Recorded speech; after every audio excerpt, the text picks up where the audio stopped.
All right. When that, so, all right, call out for mom. Also, document that too. You need to get one of those books too. You see that brown book that a moth has? Right. Make sure you document that down. Shalom, Amma Yahweh Shema Latah. Shalom. Everybody say shalom, Amma Are you on the porch? Shalom. Shalom. No, I'm not on the porch. I'm in the house on Grand at the table with everyone. Shalom, everyone. So I remember why I was calling, because I sent you a short video about birds falling from the sky dying in Mexico. Oh, yes, ma'am. Yeah, I seen that. That was terrifying. Did everybody see that video in Mexico where like just thousands of birds all in one spot just fell to the ground, like a black cloud just hit the ground? Terrifying. And some of them got up, some of them didn't. Absolutely terrifying. Khan, throughout Amazon. What else do you want to say about that? Well, I was wondering if it was 5G. Oh, yeah. It just happened in one spot. Mm-hmm. Yeah, right. So I was just thinking out loud. I was like, what was your thought on that? It is terrifying. It's just... Yeah, absolutely terrifying. We've never seen anything like that in our generation. You know, that's that's scary. But that's why it's called. Okay, well, if you want to, we're gonna go ahead and get started on the live. We're gonna do a Bible study time. Just recap over a few things. So if you want to, it'll be safe to turn on the live. Shalom now. All right. Okay. Anya Blakah, we love you. Everybody Right. say shalom. Shalom. Oh wait, don't go nowhere, Amazon. She hung up. She's the quickest at hanging up. She hang up as soon as she says she's gonna hang up. She be like, how? Like just straight to the point, hang up. So she wants the pan because she says she has a new experimental cake that Lamadia asked about a cake. You're really buff. You're a big dude, man. Is Lamadia bigger than me? I can't tell. Is he? He's getting there? Like brolic shoulders. Shouldery? Is he shouldery? Very shouldery. Getting there. All right. So yeah, so Lamadia talked about an experimental cake, and then Amma said that she'll make the cake. She just need the pan. All right, so she said she wants to make a cake every, I think, 5th day of the week. And she said the cake, they're moist. So she like if they'll be eaten within 3 days, and then she'll make a new cake next week. Yeah, people can see from the Yeah, okay. So tomorrow I have the baby. Oh, everybody, now I said shalom, everybody. You can pick it up tomorrow. Woman, now I said shalom. Did she? Did you say shalom over there, woman? Say shalom to Nawa. Go get the whip. Go get the whip. Go get the whip. Go get the belt. Okay, there we go. Never mind. She said shalom. She said shalom Nawa. All right, everybody said shalom. Shalom. All right. Rosh wants to say Yahweh Shemar Lathan. All right.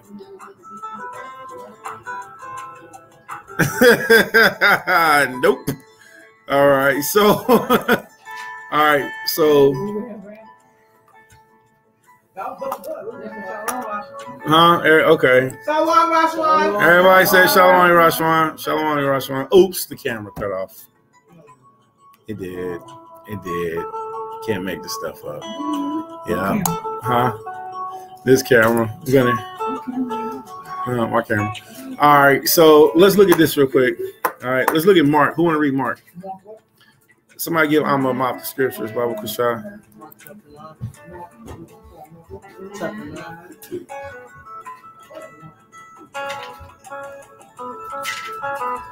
Mark chapter 9, verse 1. All right, and what else we got? After Mark 9, verse 1. 1 Kings chapter 18, verse 1 through verse 39. All right. So who finished the Torah portion last week? Like went all the way through it. Prophets, Gospels.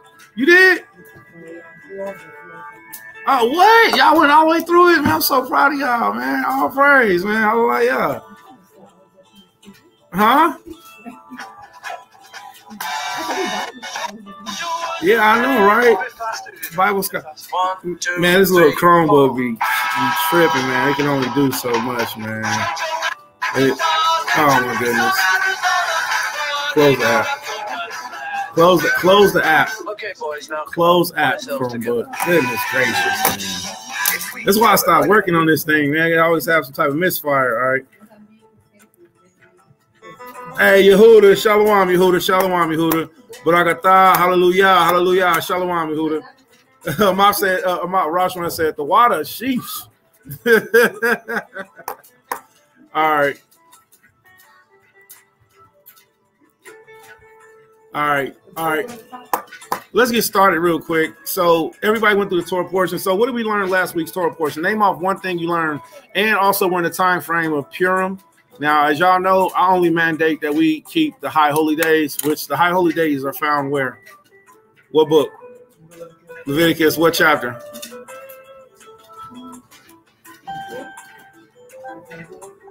The two of you are in the middle. You said 22. Yeah, she said 22. You said 24. So Leviticus, right? It's in the middle, right? So Tama. So Leviticus, yeah. See, boom, yep. Set up. I know, and that's why it's so important to establish unclean laws. Now you're gonna sit right there because that's already where you are. But that's why it's important. That's why it's important because we forget that easy. You feel me? You didn't do anything wrong. You didn't do anything wrong. You didn't do anything wrong. But we just gotta remember that. So, you know, Tama'ah. But Leviticus 23 is the laws where Yahweh commanded us to keep the feast days. Okay. The Feast of Purim is very good for us to keep because it's a memorial. But above all, y'all know me, I like to edify, I like to teach. So I like to talk about it, make sure people understand it first, because what will happen is we'll get into doing things that's, a habit, more than it's, more than the Most High commanded us to. Okay, so Leviticus chapter 23 is the law, statutes, commandments, the Most High commanded us, the feast days, holy convocations. But why do we keep Purim? And then what's Tamar? So boom. See, both of y'all got the zombie virus now. All three of y'all got the zombie virus. So I mean, you see, hey, we be watching too. All right. All right. So what's something that you learned about last week's Torah portion? Then we'll talk about Purim. All right. Brother Emil, you go first. Something like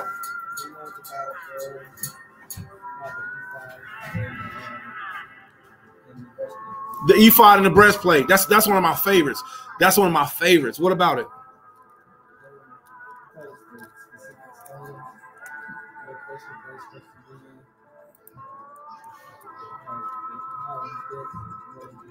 Yeah, what was it made out of? Gold. Can you imagine that, man? That was the biggest, craziest. That wasn't even a gold chain. It was a gold vest. It was a gold armor. Shoulders. Chains coming down. Big old breastplate. How many stones? 12 stones. What order were they in? By tribe. So they were in order by tribe. So Reuben, Simeon, Levi, Judah. So they were in order of tribe by birth, 12 all the way down. Then it was chains coming down the side that connect. The breastplate was bad. The breastplate is bad. It's still cold. Stone on the shoulder, stone on the shoulder. All right. What's something you learned last week? Last week's Torah portion. What was something that you learned, Yasha Allah? I'm going to get to my part. But what's something y'all learned? What's something you learned last week's Torah portion?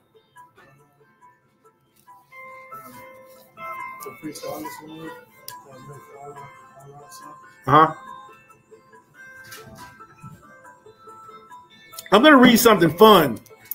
Everybody that's viewing, stay on. I'm going to read something to you you probably didn't heard. And if any of you partake in herbs and plants, especially specific herbs and plants, you're going to want to hear what I just read, what I'm about to read. But go ahead, Lamadia. I'm going to pull it up. And then I want you to get that Josephus, Benjamin.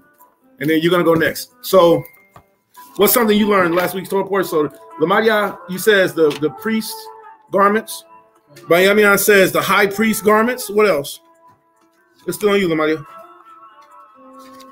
Can't make this up. I turned exactly to the page. You can't make this. Look how thick this book is. Look how thick this book is. I turned exactly to the page what I was looking for. It ain't got a crease in it. It ain't nothing. That's the Most High all day. Out of all these pages, turn exactly to what we're going to read. All right. That's about it. The priest garments. What was the difference between the priest garments and the high priest garments?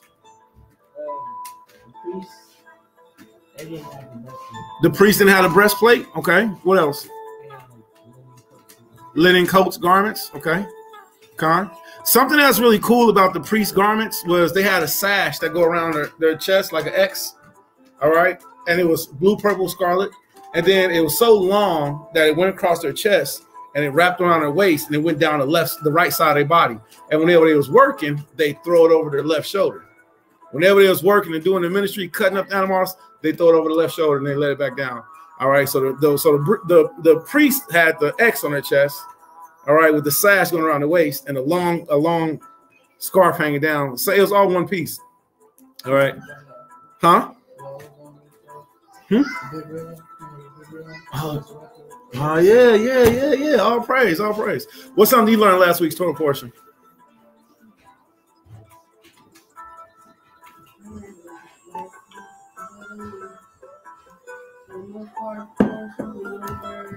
Man, turn to page 88 on that Flavius Josephus. If you have this book of Flavius Josephus, turn to page 88. We're going to show you something really cool. You want this book. I'm listening.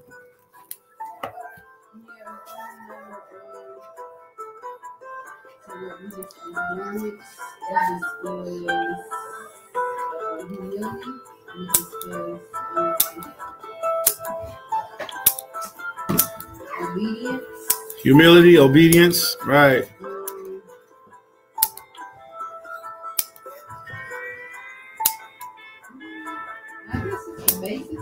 Right. Okay.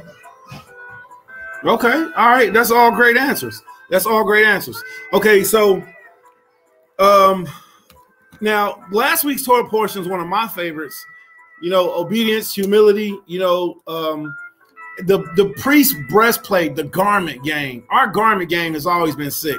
I don't understand Israelites who want to wear t-shirts all the time with fringes on the bottom of it, and that's just their whole MO. You got a whole bunch of brothers walking around with t-shirts and fringes on the bottom with borders of blue. Now, that's a great starter kit, but once you grow up, you got to learn to put some clothes on, okay? So you got to learn how to put on modest apparel and fringes.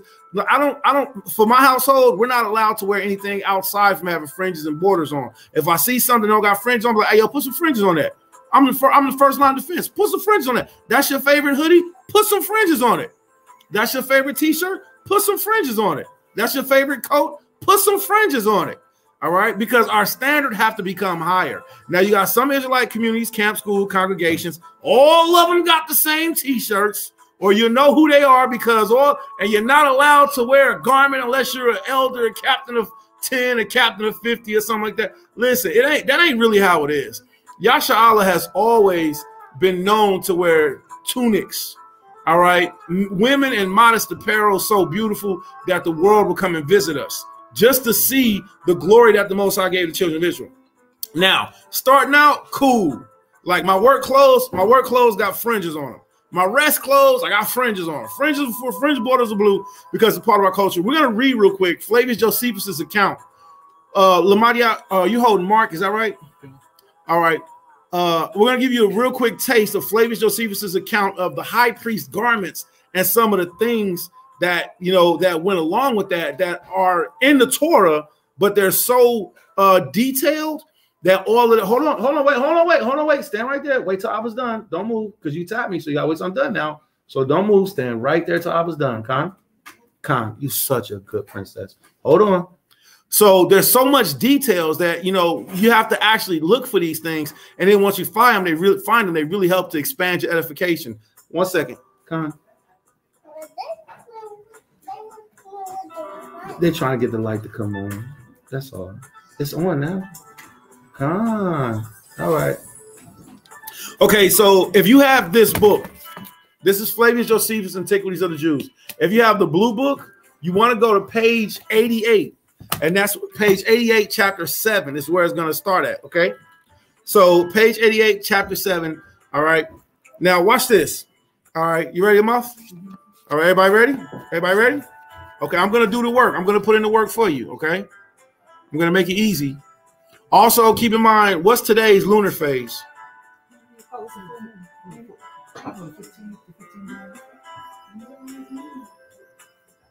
You ain't see the moon?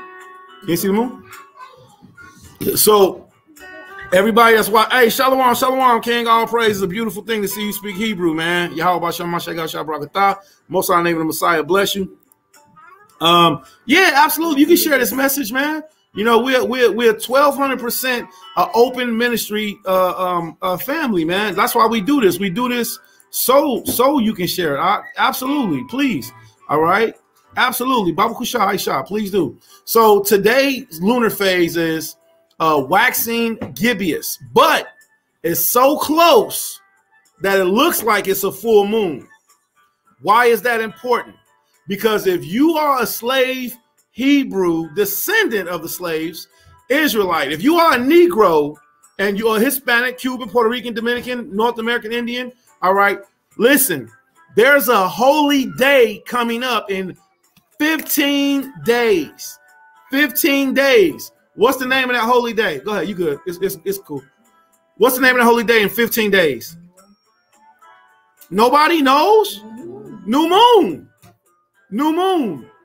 All right, so new moon. So in 15 days, the moon will go from full bloom, whited light, which is called full moon, and it's going to go all the way like a clock, all the way down until you can't see her no more. And that's going to be called the phase that's called new moon. When new moon comes, every Negro should be not working. You got a day off once a month automatically. And every 7 days, you get a day off. So if you're not taking your freedom, then you're just a slave-minded Negro still. Nobody can make you work on the Shabbat. Nobody can make you work on a new moon. You are free. You was born free. We were tricked into thinking we were slaves. You got to learn how to pull your Jew card. You got to learn how to pull your Jew card. I am an Israelite. I am a Hebrew. I am a Jew. Shalom. We don't work on the Shabbat. Oh, well, Shabbats are mandatory. Not for Jews.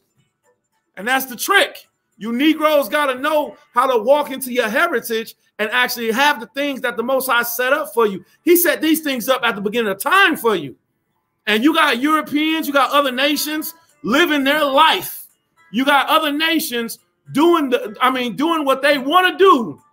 And Negroes is scared to tell their slave masters, I won't be here this Saturday or any other Saturday for the rest of my life. Why not? I'm a Jew. That's all you got to do. Say you're a Jew. It's true. All right? You're not a slave no more to the degree to where we can be oppressed or fired. Don't you know you can't get fired for being a Jew? Don't you know that?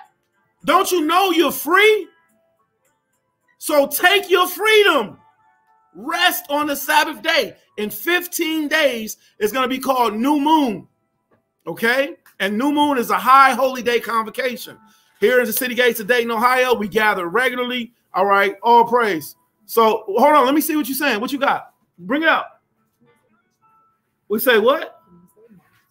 Okay, so Wednesday, so-called March the 2nd. Okay, so the March the 2nd is going to be when the moon is going to be in a phase that's called the interlunar phase. Okay, interlunar phase means you will not be able to see the moon because she's going to be hidden from the light. Okay, now 2.5 days after she's hidden, she's going to start to be seen again, which is called waxing crescents. You have some brothers who believe that new moon is when you can see her phase again.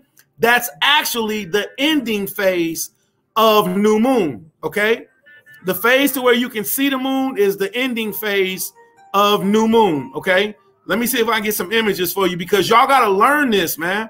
You got a whole heritage and you got a whole world of people that are doing your heritage, but you're not doing your own heritage. Why? Because Saturday is the day that I make the most money. Saturday, I got to work or else, you know, the white man going to be mad at me. The Most High going to be mad at you. How about that? The white man don't make you breathe. The white man don't keep your blood flowing through your brain. The white man ain't the one who stops you from having aneurysms and heart attacks. It's the Most High. You can bust. You have a grandma seizure at any moment. Y'all know what a grandma seizure is? What's a grandma seizure?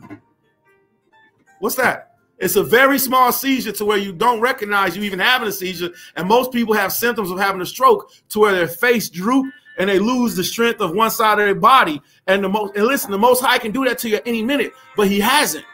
And you might be saying to yourself, well, I've been good all this time. You'll be even better if you start keeping the commandments. So today, tomorrow, we're going to be in this phase. Everybody that's watching the screen, we're going to be in this phase, which is full moon. In 15 days, the moon is going to be in this phase, which is going to be new moon. And then after new moon, the moon is going to go to this phase to where you can start seeing the first sliver of light. That's called waxing crescent. All right. So that was very important for me to tell you all that. And I'll get back to the information a little bit later. All right. Right. All praise. Hey, Shalom. Kanai says Shalom, everybody. Kanai says Shalom. All right. We got Yaiqua Ananiah Israel. He said lies. I don't know why he said lies, but yeah, I know, man. A white man be lying, right? Okay. Right. I feel you, man. Okay. So you go to work after. So you work after that. So that means you be done past new moon and you'll be working after new moon comes. Okay. So, all right. So all praise, man. Yeah. So like the brother said, man, he said lies. I don't know what you're talking about, man. You know, I'm gonna say again, the white man be lying. All right. But it don't matter what chart you pull up. It's very far in between that you're gonna pull up a chart and you're gonna see this symbol, which is waxing crescent. That's gonna be new moon. The majority of new moon symbols you're gonna see is gonna be this dark phase, because the scripture says the Most High made all things double. He said one against another. He has made nothing unperfect. All right. So the Most High made all things double. All right. Let's get that verse real quick. All right. Hold where you at, Lumadia. All right. So notice the Most High didn't make anything unperfect. He made everything double. He made night. What's the opposite of night? Day. He made man. What's the opposite of man? What's up? What's up with the low energy of answering? Come on now. What's up? So what's the opposite of man? What's the opposite of good? Right. So the Most High made all things even, and he made one set against another, and he made nothing unperfect. Okay. All right. Go to Ecclesiasticus. Everybody hold where you at. Give me another thing that's the opposite. So we said night, day, man, woman, good, evil. What's another opposite? Can anybody think of one? Wet. Dry. Who? Sweet. Sour. That's right. Sweet, sour. Who? Right, wrong. He made what else? What's the direction? Left, right, out of the mouth of babes. By Shem Shah. All right. So the Most High made all things equal, all things even. Okay, and he has made nothing unperfect. All right, go to Sirach chapter 39. Sirach chapter 39 is where we're going to start at first. So we know that when we're looking at the lunar phase, we're not going to start here at what's called waxing crescent, because waxing crescent's opposite is called waxing gibbous. All right, if you got first quarter, what's the opposite of first quarter? Say again? Fourth quarter. You have first quarter, you have last quarter. You have waxing gibbous, you have what? Waning gibbous. You have waxing crescent, you have what? Waning crescent. You have full moon, you have what? New moon. So that's right, good job. So there's 8 lunar phases, and each one of these lunar phases lasts 2.5 days. Lasts 2.5 days. All right. So you have 8 phases, and each phase lasts 2.5 days. So the Most High made everything. Anybody ever seen that yin yang symbol?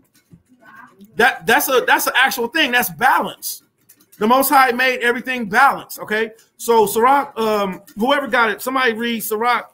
Let's see. Let's start at verse 39, chapter 39. Let's start at verse 19. Somebody get that. Sirach chapter 39, verse 19. Sirach chapter 39, verse 19. The works of all flesh are before him, and nothing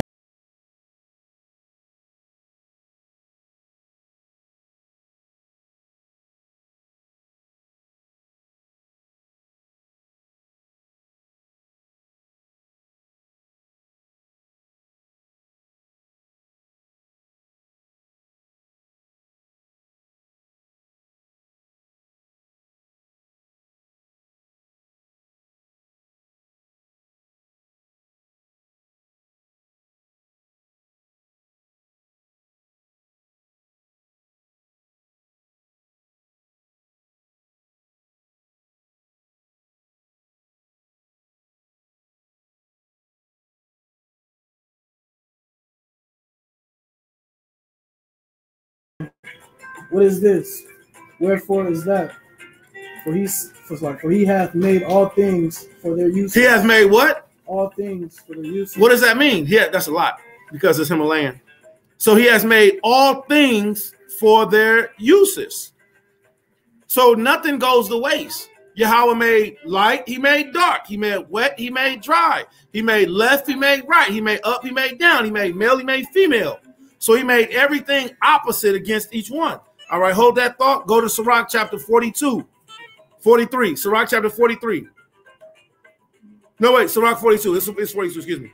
Sirach chapter 42, and we're going to start at verse 23. All right, Sirach chapter 42 and verse. Now, we got some people,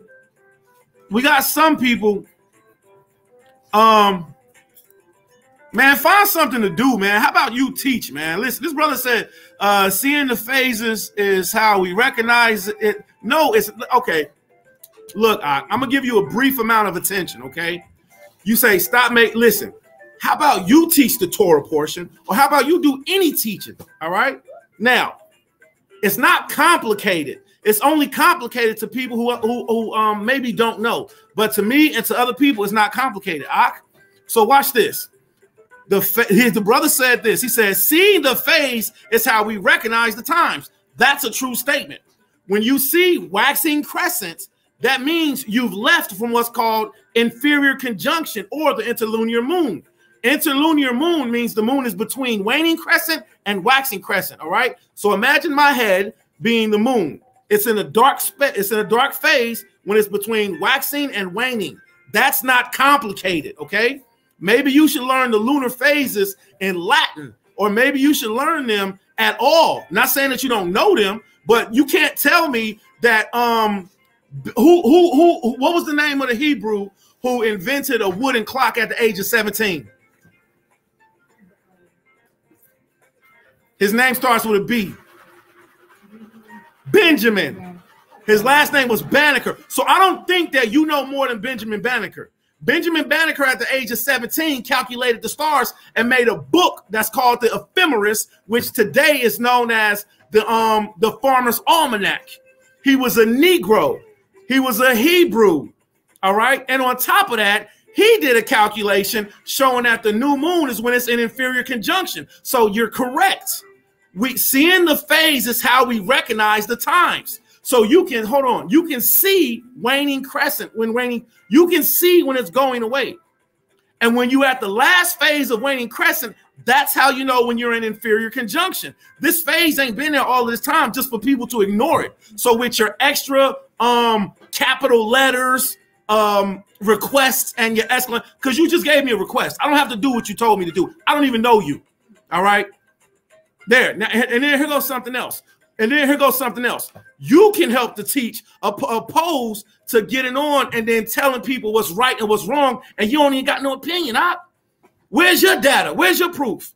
I've done lessons on this on top of lessons, and I've literally taught in and out of United States. I've taught in Jerusalem. I've taught in the city of in the village of peace in Dimona. But you want to tell me to stop complicating things? I'm not going to do what you request. What I'm going to do is I'm going to teach. So there's a phase that's called inferior conjunction. Inferior conjunction is when the sun and the moon are working in synchronicity. It's called syzygy.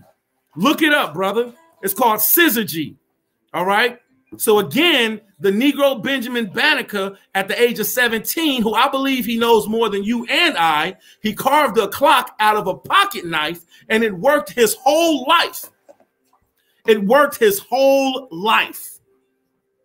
Look it up. Benjamin Banneker was the same one who did the surveying of the streets in Washington, D.C. So I believe he knows more than you and me. Now, unless you got some very, very, if the only thing that you want to tell me is that we just supposed to look at the moon and that's how we can tell when it's new moon, then that's not going to be enough, young man. Because I'm going to tell you that you're correct. We do look at the moon. All right. And we watch her go through her day. I just told you 15 days she will be in a phase that's called inferior conjunction or new moon, or also she's called the interlunar moon. Okay. And this isn't something that I just made up, and it's not complicated. All right. Study to show yourself approved. All right. I love you, brother. We can build on this subject anytime you choose.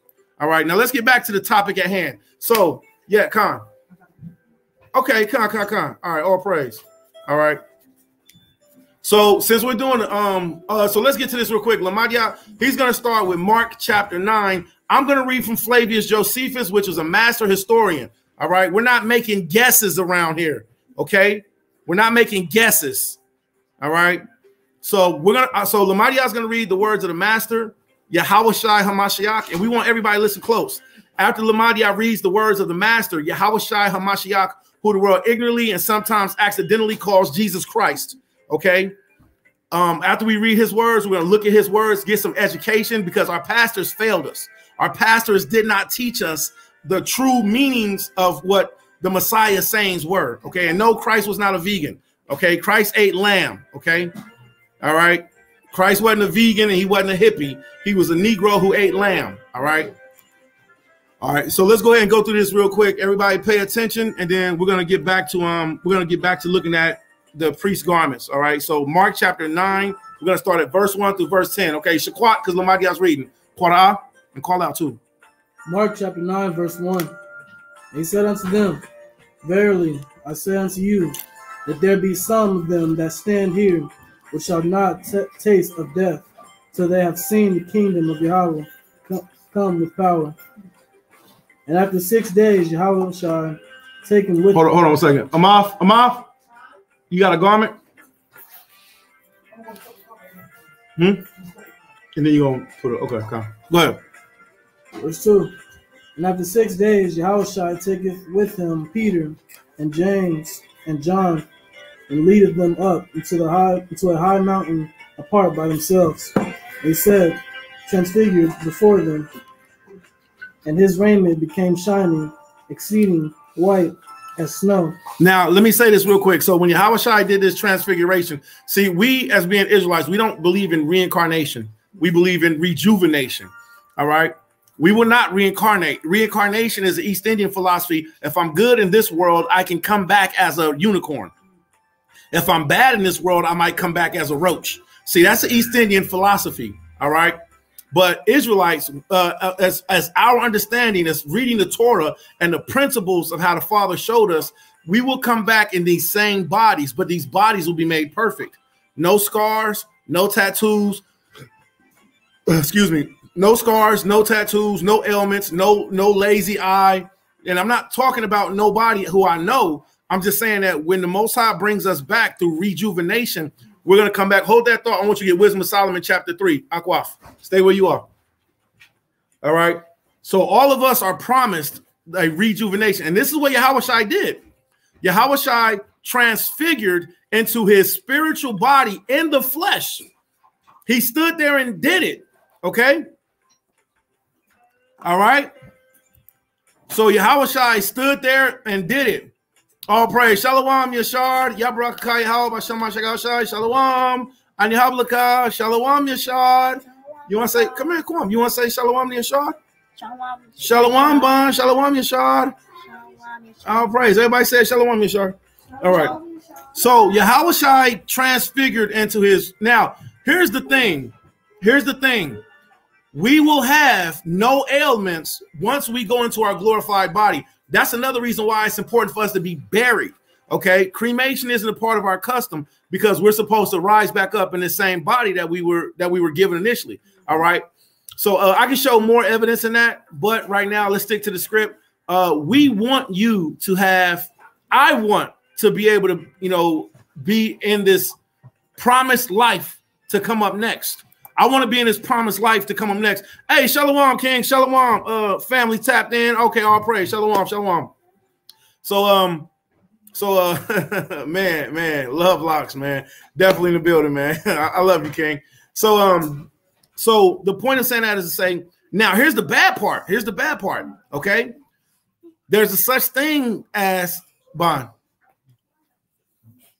There's a such thing also as coming back in your transfigured body and having a headache. There's a such thing as coming back in your transfigured body and still being sick. All right, Shammai, There's a such thing as coming back in your transfigured body and still missing a limb, still being blind, still having poor hearing, still having pains and aches in your body. See? So what our hope is when we get that eternal life that was promised, that eternal life that was promised by the Most High to our grandfather. Because remember, the Most High promised Abraham that his children, all nations will be blessed. And that's the bloodline of Abraham. Abraham, Isaac, Jacob. Jacob had 12 sons. These 12 sons are the children of Israel. The children of Israel were sold into slavery and captivity. Okay. And then the Most High promised that if we come back to him, then he would come back to us. So watch this. There is a such thing as going through your transfiguration or my transfiguration. And then when I come back, I still got the hand that I'm missing in my first life. Or when I come back, can you imagine getting thrown in a lake of fire with a migraine? Can you imagine getting thrown in a lake of fire with a toothache? Facts. That part. So while we're trying to fight through this life to do right, we want to make sure we get our eternal reward. That's why it's okay to let your heart be broken in this life, because that's what Yahushua did. Yahushua allowed himself to be hurt so he could get that greater reward. Okay, because guaranteed being hurt, it gives you pain. It gives you pain, but it strengthens you if you go through it the right way. All right, let's finish this up. Go ahead, Lamadia. Verse 3. And his raiment became shining. His what? His raiment became shining, exceeding white as snow. So we will get a garment also. See, we get a reward at the end of his life. His raiment became white, exceeding white as snow, right? Whiter than snow. So we are promised a righteous living garment. There's scriptures that talk about this garment. You think these clothes is nothing. Moths, a bug called a moth can eat through, no pun intended. I didn't say a moth. I said a moth, like a flying moth, all right, can eat through our clothes. See? So these garments, it don't matter how expensive your clothes are. They're going to rust and they're going to rot. They're going to fall apart. They're going to rip. They're going to tear. But see, don't you want to have that eternal, that forever garment? It's a living garment. And it's promised to us. New garment, new body, a stone with my real name on it, and Yahweh's mark on my forehead.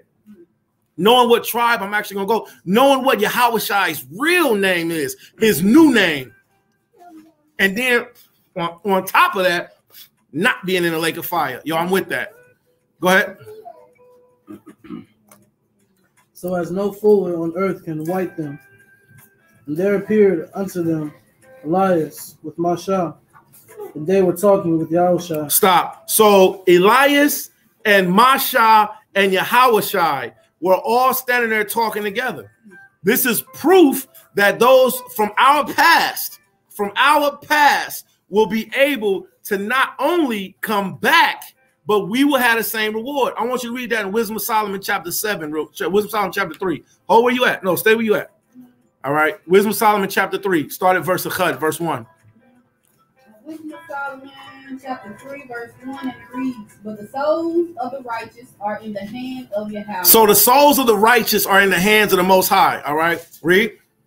And there shall no torment touch them. And there shall no torment. The souls of the righteous are in the hands of the Most High, and there shall no torment touch them. The scripture says the fool say in his heart there is no God.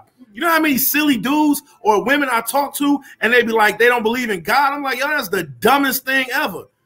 That is how you gonna not believe in the Most High? How you gonna not believe in the creator of everything? That's a self-sufficient fool. And Proverbs chapter 10 says a self-sufficient fool will fall flat on his face. I can go, I can walk, let me go. And as soon as you let them go, they fall down and hit their face on the ground. I thought you could walk. See, we got to depend on the Most High. All right, go ahead. And there shall no torment touch them. Read. Verse 2. In the sight of the unwise, they seem to die. So in the sight of the unwise, we seem to die. Read. And their departure is taken for misery. So when we see a fellow Israelite get murdered, we like, oh man, dang, it's messed up, man. That's so sad. You know, X, Y, and Z got shot, or X, Y, and Z died, or, you know, man, you know, they are no longer. So the scripture says in the sight of the unwise, they seem to die. But why is that only in the sight of the unwise? Think about this transfiguration. They're doomed. I mean, if you're unwise, it means you didn't know For so many words, you forsake the ones means you damn, right? So in the sight of the unwise, those of us who passed away seem to die. Why is that? Oh. Right. Well, they don't know. Because they don't know what they don't know. They don't know that we'll come again. They don't know that you get it. They don't know you get a second life. Yo, how dope, like how fire is that? How kodash, how chaya, how holy, how life-giving is that? To know that this life is only temporary. This life is just a pass by. This life is just this is a practice phase. And then whatever we do here, however we put in work here, this determines where we get to spend our eternity. If you're a musician, be a musician, but give your glory to the Most High in your music. If you're an artist, be an artist, but give your glory to the Most High in the music. All right? No matter what you do, give your glory to the Most High. We get a second life. Read that again. In the sight of the unwise, they seem to die. Read. And their departure is taken for misery. Read. Verse 3. And they're going from us to be utter destruction. Oh man, they dead, man. You see, they gone, they ain't coming back no more. Why did you take them away too soon? Took them too soon. Rest in peace. Say again. Okay, so what they say? Oh, you're dead. You're too soon. Why did God take you away? Right? Hold that thought. Lamadia, read Sirach chapter 41. All right, but you got to come back to Wisdom Solomon 3, so make sure you hold your place. So watch this. Sirach chapter 41. All right. Start at verse. This is crazy. I got to do it for the vine. Please don't do it for the vine. You got to do it for the vine. All right. Sirach chapter 41. Start at verse 3. Sirach chapter 41, verse 3. Fear not the sentence of death. So the Most High says, don't fear the sentence of death. He says, fear not the sentence of death. Read. Remember them that have been before thee. So remember those that lived before us. There's been innumerable people that have lived before us. So he says, remember your forefathers. Remember those that have lived before you. Read. And that come after. And those that are going to come after you. Read. For this is the sentence of Yahweh over all flesh. So the Most High, this is his sentence of all flesh. Now, I can't say, don't be afraid to die. I can't say that. I would like to tell you that, but the reality of it is I don't know what we're going to see. I know what I've read, but I know that we're going to see things we've never seen. We're going to hear things we never heard. Our senses are still going to work. Our senses have to work. Your senses still got to work. You know why? Because the Most High got senses. The Most High can smell. The Most High can hear. And if there's a lake of fire and it's a place of torment, what's the point of going there if you can't feel it? So therefore, you're going to have the sense of feeling. So the point is to say this. The sentence of death is not for us to be afraid of. It's a reward from the Most High. It's the finish line. It's I ran my race. If you feel like you tired and that you at the end of your race right now, then go strong. Finish strong. All right. Go harder than you ever went before. So when you go through your transfiguration like Christ did in the book of Mark chapter 6, right? Is that 6 or 9? Chapter 9. In Mark chapter 9, when you come back, as the sister was just reading in the book of Wisdom of Solomon chapter 3, you get to come back in a glorified body. You don't want to come back with aches and pains. You don't want to come back in sorrow. You don't want to die and you had a splitting headache, a toothache, you had a bunion on your big toe, you had hemorrhoids, you had syphilis, and your armpits was musty. Now you're in a lake of fire with all them problems. You the musty nigga in hell. So don't do that. You want to come back with that righteous body, and that's what we're seeing. And the Most High promises us this. But watch this. Here's another thing that's fire about this. Yahushua is the first to go through all of these things. And then he says, we're going to go through it too. So this is why I made a conscious decision for my Eladium to turn my life around, because I want to live in forever with my children. I want to live in forever with my MashPachaa. I want to remember and see my father again. All right. Go ahead, Lamadia. What verse we leave off at? Verse 4. Go ahead. Why art thou against the pleasure of the Most High? So why are you against the pleasure of the Most High? Death is it's a release. Death is a release from all this labor, torment, toil, work. Do you know how comfortable it's going to be to rest in Abraham's bosom? We've never seen our great-grandfather Abraham, but there's a place that's called Abraham's bosom that we're going to be able to rest in. You got two destinations, the cells where the lake of fire is. To as far as we know, nobody's in the lake of fire right now. As far as we know, nobody's in there. Why is nobody in the lake of fire right now? Come on, you gotta speak up. What you say? I was about to say dead judgment. I didn't hear it. What? Dead judgment has to pass. What you say? Why you say? What you say? So with that being said, nobody's in the lake of fire right now because the day of judgment hasn't come. The lake of fire is for the very last judgment for Hashatan, the evil angels, the evil spirits, and wicked people that live to be thrown into, and death is going to be thrown into the lake of fire too. But that doesn't mean that there's not a place of temporary torment. So imagine going to prison, but you just ain't went to the hole. That's what it is. So Flavius Josephus, which was a master historian and a Levite, he explains these things to us. Okay. All right. Where you want to live, paradise. That's right. That's right. That brother said, where you want to live, paradise. And see, I want to see you in paradise, brother. Whether the Most High claims me first or he claims your soul first, I just want to be with you in paradise. I want to kiss you on the cheek, and I want to run and not get tired, and then we just take off, and then we just we just take off running together. Yeah, I want to do that with you, but that's not going to be for the unbelievers, though. That's not going to be for the that's not going to be for the doubtful. That's not going to be for the fearful. All right. Which go ahead and finish that up, Lamadia. So we can't say Yahweh took somebody too soon. Don't fear the sentence of death. All right. And then on top of that, don't fear his reward. All right. And then notice that the Most High, he takes us at all ages because he's the one who put the life in the body in the first place. If you're still here, it's because we got a reason, right? He got a purpose for us to still be here. So spend every day doing your best. Somebody pissed you off today. Oh, you ain't make me mad. I ain't even, you know what? That hurt my feelings a little bit, but I'm about to overlook this for my salvation's sake.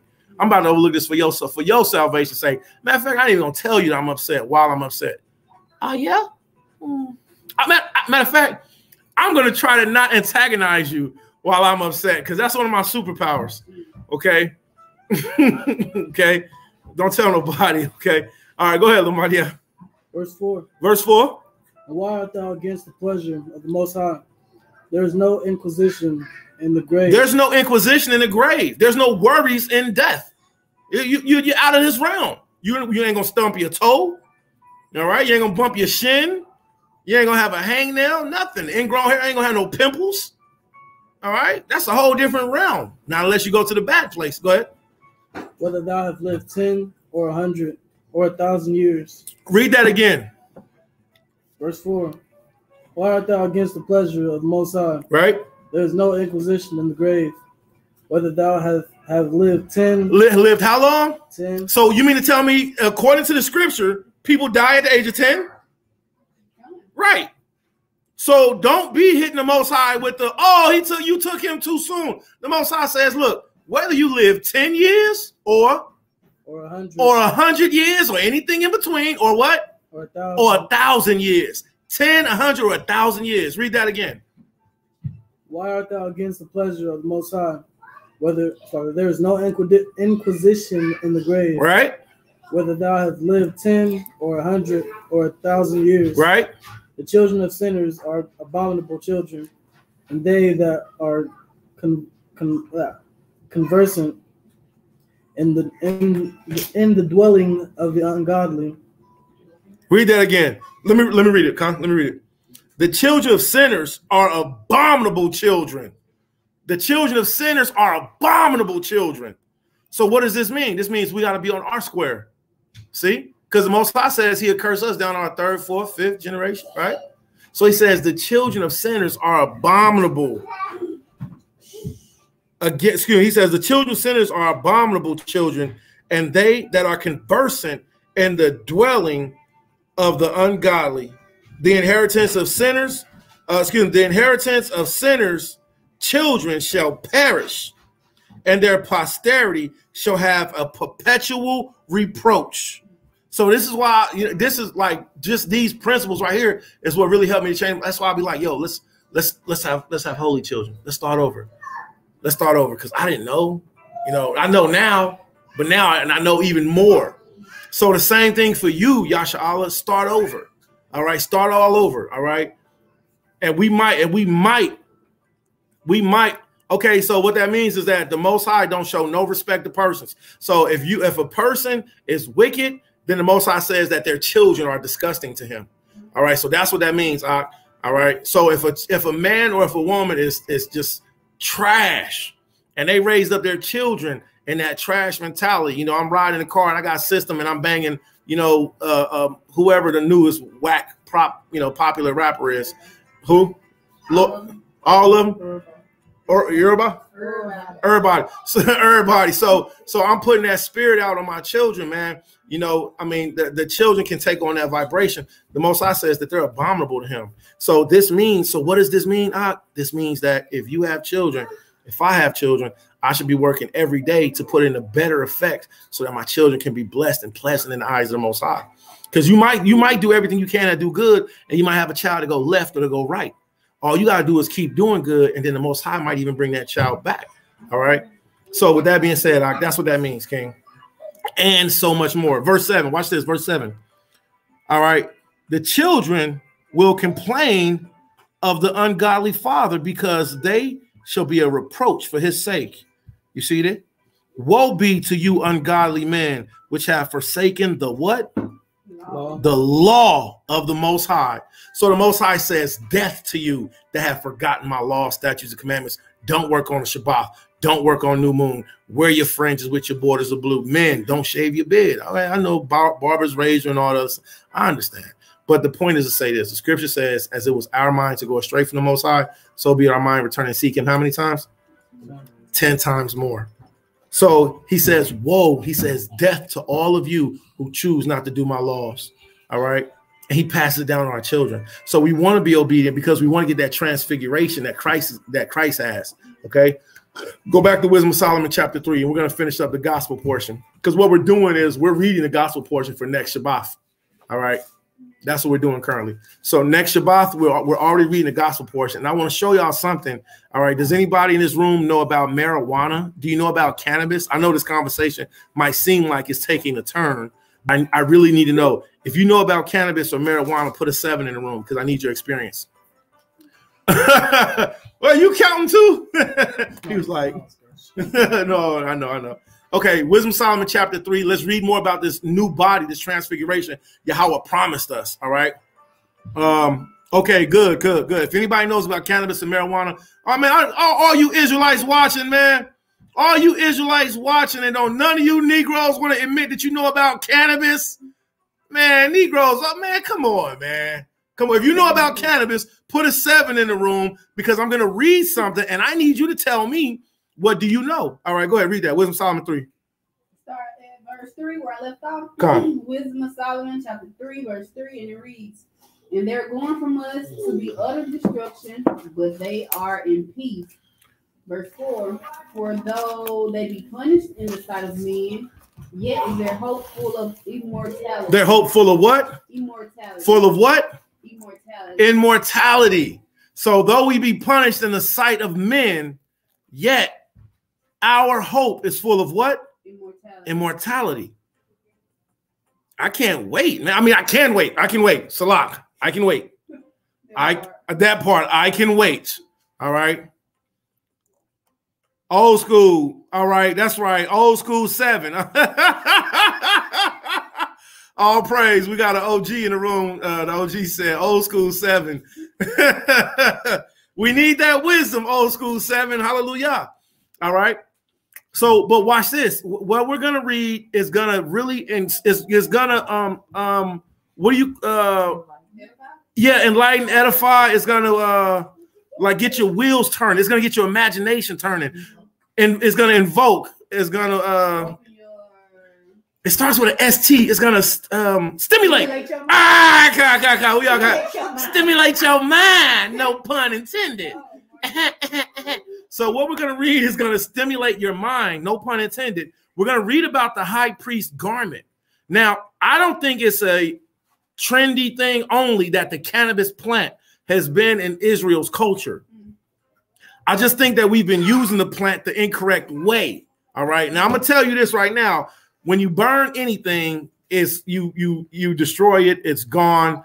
All right. There's so many better ways to consume the cannabis plant opposed to just burning it. But I'm going to read something to you, and it has to do with our culture. Now, I don't want to make a doctrine out of this, so I won't.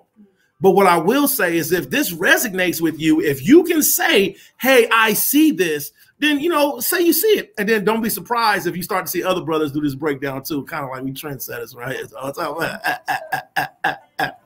So anywho, all right, let's get back to this, Lamont. Let's finish up this verse, learn about Yahushua HaMashiach's transfiguration. And we want to see this transfiguration, okay? We want to see this transfiguration. All praise. All right. Oh, it's my Essene brother. All praise. Hallelujah. Hallelujah. All right. You're cold. Yo, you're cold, man. You got to talk to me, man. I didn't go back to that Facebook post just because I was busy. But I really look forward to going back. And I gotta tell you, I don't remember arguing with you. I don't think I've ever argued with you ever, man. Maybe we had conversations, but I don't think we ever argued, man. Like I'm not arguing, I argue with my enemies, man. But you know, lions roar, man. We talk to each other, man. But man, you never had an argument, man. That kind of hurt my feelings, man. We never argue, man. Like I love you, man. I wouldn't argue with you, man. All right.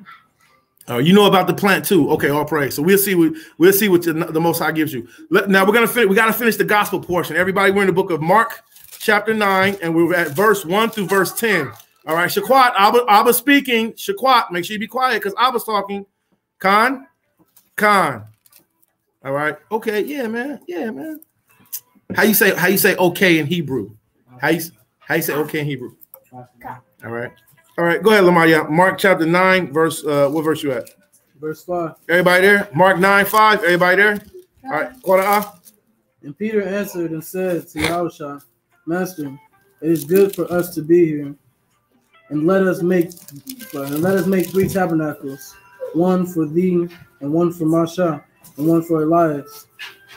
And he wist not what to say, for they were sore afraid. So they were afraid because they seen Yahushua in his transfiguration form. Okay, how do you say, yo, Yaakov, man? Yaakov is seen. How do you say okay in Hebrew? Yaakov. All right. I want to say that to you. Tell me how do you say okay. All right. I see you, Kanaya Wakanawan. All right, go ahead, Lamaria. Everybody pay attention. Go ahead. Verse 7.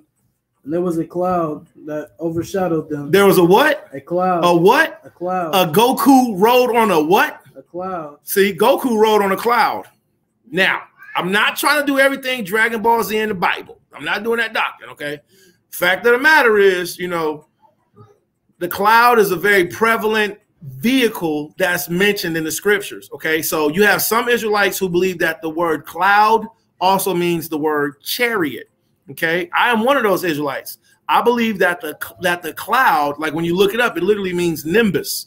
All right, okay, like you know, like the word cloud is nimbus.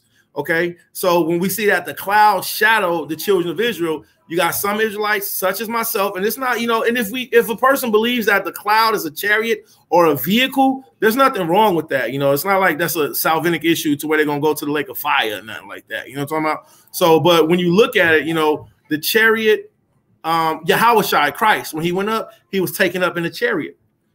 Yahushua, when he left in the scripture, and then the scripture says when he come back, he's coming back in the what? He's coming back with the clouds. All right, with the thousands of his armies. And there's been chariot sightings all over the world that's been increasing since we're getting closer to the end of this age. Now, I'm about to read some to y'all, all right? And this is very interesting. Now, again, for those who know me, you know I'm a studier of, you know, our culture and history. Again, Flavius Josephus is one of my favorite historians, but Josephus is also accredited by his contemporaries, which one of his contemporaries is called Eusebius. Another one of Flavius Josephus's contemporaries is called Philo. Everybody hang out. Don't lose attention span because you want to hear the next thing we're going to bring out, all right? Okay, I need some discipline. They get played, but you know, we need to keep the tone down by your man. So, but you know, get it. All right? Now, watch this. Now, this is really going to turn some heads, all right? You said don't talk about chariots, right? Okay.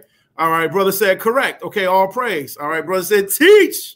Amen. So now watch this. This is going to turn some heads, okay? Hypothetically, what if,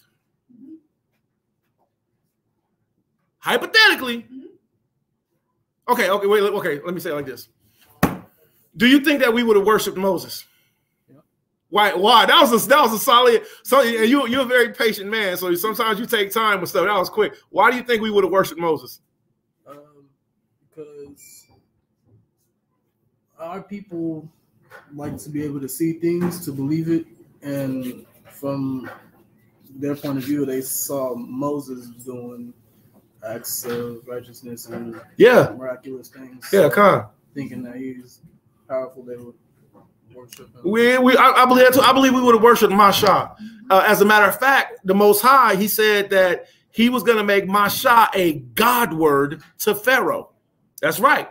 He said, I'm going to make you a God word to Pharaoh, and your brother is going to be your prophet. That's fire. Now, that is beautiful. I got goosebumps. All right. But I'm so ashy. If I lift up my arm, it looks like chicken pox. I can't even do it. It looks like somebody stabbed me with a bunch of pins. Okay, so all right, so watch this. Now, this is gonna sound different. You may not have heard this, okay? Brother said, inside our chariots is gone insider. Inside our chariot is gone insider. I can use that as a verse, man. That's fire. Okay, so watch this. This is in Antiquities of the Jews. This is talking about the title of this is, and I'm not one who hoarders information. I like to share information. All right. This is called the Polity settled by Moses, or this section is the laws that MashPachaa left for us and how he disappeared from among mankind. Watch this.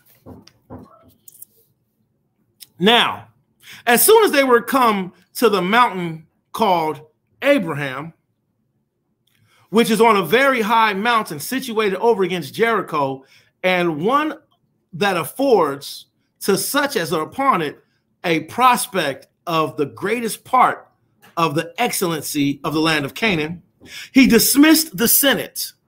Because remember, Yahushua told MashPachaa, he said, now go up to that mountain, you're going to die. Right? Watch this. Everybody was following. So at the beginning of the story, I've read the story. I went through it a grip of times. I don't mind discussing it. But I'm about to tell you, you're about to hear something different. All right. Everybody's following MashPachaa. He's like our grandfather. The women are crying. That made the children cry. The children cried. That made the men cry. Now everybody's following MashPachaa crying because we know he's about to leave us. We've seen Miriam go. We've seen Aharon go. Now our last great pawpaw is about to be taken from us. So now we all crying how we played him, y'all know we was gonna stone him multiple times. There was multiple occasions we was gonna shoot Moses to death. That's wicked as heck. That was wicked as all get out. Yeah. You brought us out here to die. It ain't no water. My baby just doo-doo. My wife on her flower. There ain't no water. Didn't think about it like that, did you? Didn't think about it like that. We was complaining about the water. Most High giving us mammon. And salute to all my brethren who are not eating flesh. I don't have nothing against you. All right. The Most High gave us mammon, and we did what? We complained about that. We had angel's bread, and we was like, we wanted flesh. What is this? Mazah. What is this? But the beautiful part about mammon is when you read the scriptures, what was the big deal with mammon? It tastes like whatever you wanted. So if I wanted lamb chops, all I had to do was eat that mammon. I'm a vegan, but this lamb gonna taste like beef. Why do vegans eat food that look like meat? Like, why do vegans, like, yo, that's so hilarious. Like, yo, I'm a stone cold vegan, but I want that KFC vegan meal. Like, I'm a stone cold vegan, but I want, yeah, but anywho, the point is this right. So we complained against the Most High, huh? Jackfruit. Yeah, jackfruit fire, yo. You know what else is fire? So you, yo, you gotta make something for us. All right. So did y'all know also you can eggplant sandwiches are delicious. Eggplant sandwiches are delicious. All right. All right. So brother said, thank you. We just want peace, love. Oh, I mean, of course, man. I mean, but that peace, you know, is gonna come from Hamashiach Yahushua. Now, here's the thing, though. I gotta say this: we can't force veganism on people. Like I'm Torah-based, just like you're Torah-based. All right, we can't force veganism on people, and then we got to show people both spectrums. It's unfair if I only teach from one side. All right. So if the Most High commanded us, and what's that, Numbers chapter 9, that to eat lamb once a year. Okay, well, hey, all right, well, I got my once a year kick in, but the rest of the year, you know, I'm eating earth. You know, I'm eating earth. You know, and that's beautiful, right? That's all praise. And then I will say this, that it is a healthier lifestyle to eat herbs and veggies. There's nothing wrong with that. But the problem is when it ain't even been 2 years that two specific brothers made it into like a forced doctrine, and we had to go on attack because they was teaching people to go against the Torah. So whenever you start teaching against the Torah, then that's when it's a problem. Whenever people start teaching against the Torah, that's when it's a problem. All right. So, you know, back to the point. So we're crying because MashPachaa got to leave us, right? So watch this. Now, as soon as they were coming to the mountain called Abram, he dismissed the Senate. And as he was going to embrace Eleazar and Joshua and was still discoursing with them, a cloud stood over him on a sudden, and he disappeared in a certain valley. Although they wrote in the holy books that he died, which was done out of fear, lest they should venture to say, because of his extraordinary virtue, he went to God. That's interesting to think of the concept that MashPachaa was taken up in a chariot. To think of the concept that Yahushua was taken up in a chariot. But wait, who else was taken up in a chariot? Elijah. He was taken. Now, when we go to the book of Mark chapter 9 and we read about Yahushua's transfiguration, who was standing there with him? Elias, and who else? And MashPachaa. That's powerful. That's right. Now, I can't say that I know more than any of our elders. I can only read what our elders say and be like, yo, okay, well, I can't make a doctrine out of this, but this is what Zaquan Kahan, elder priests, Matatawa or Flavius Josephus said.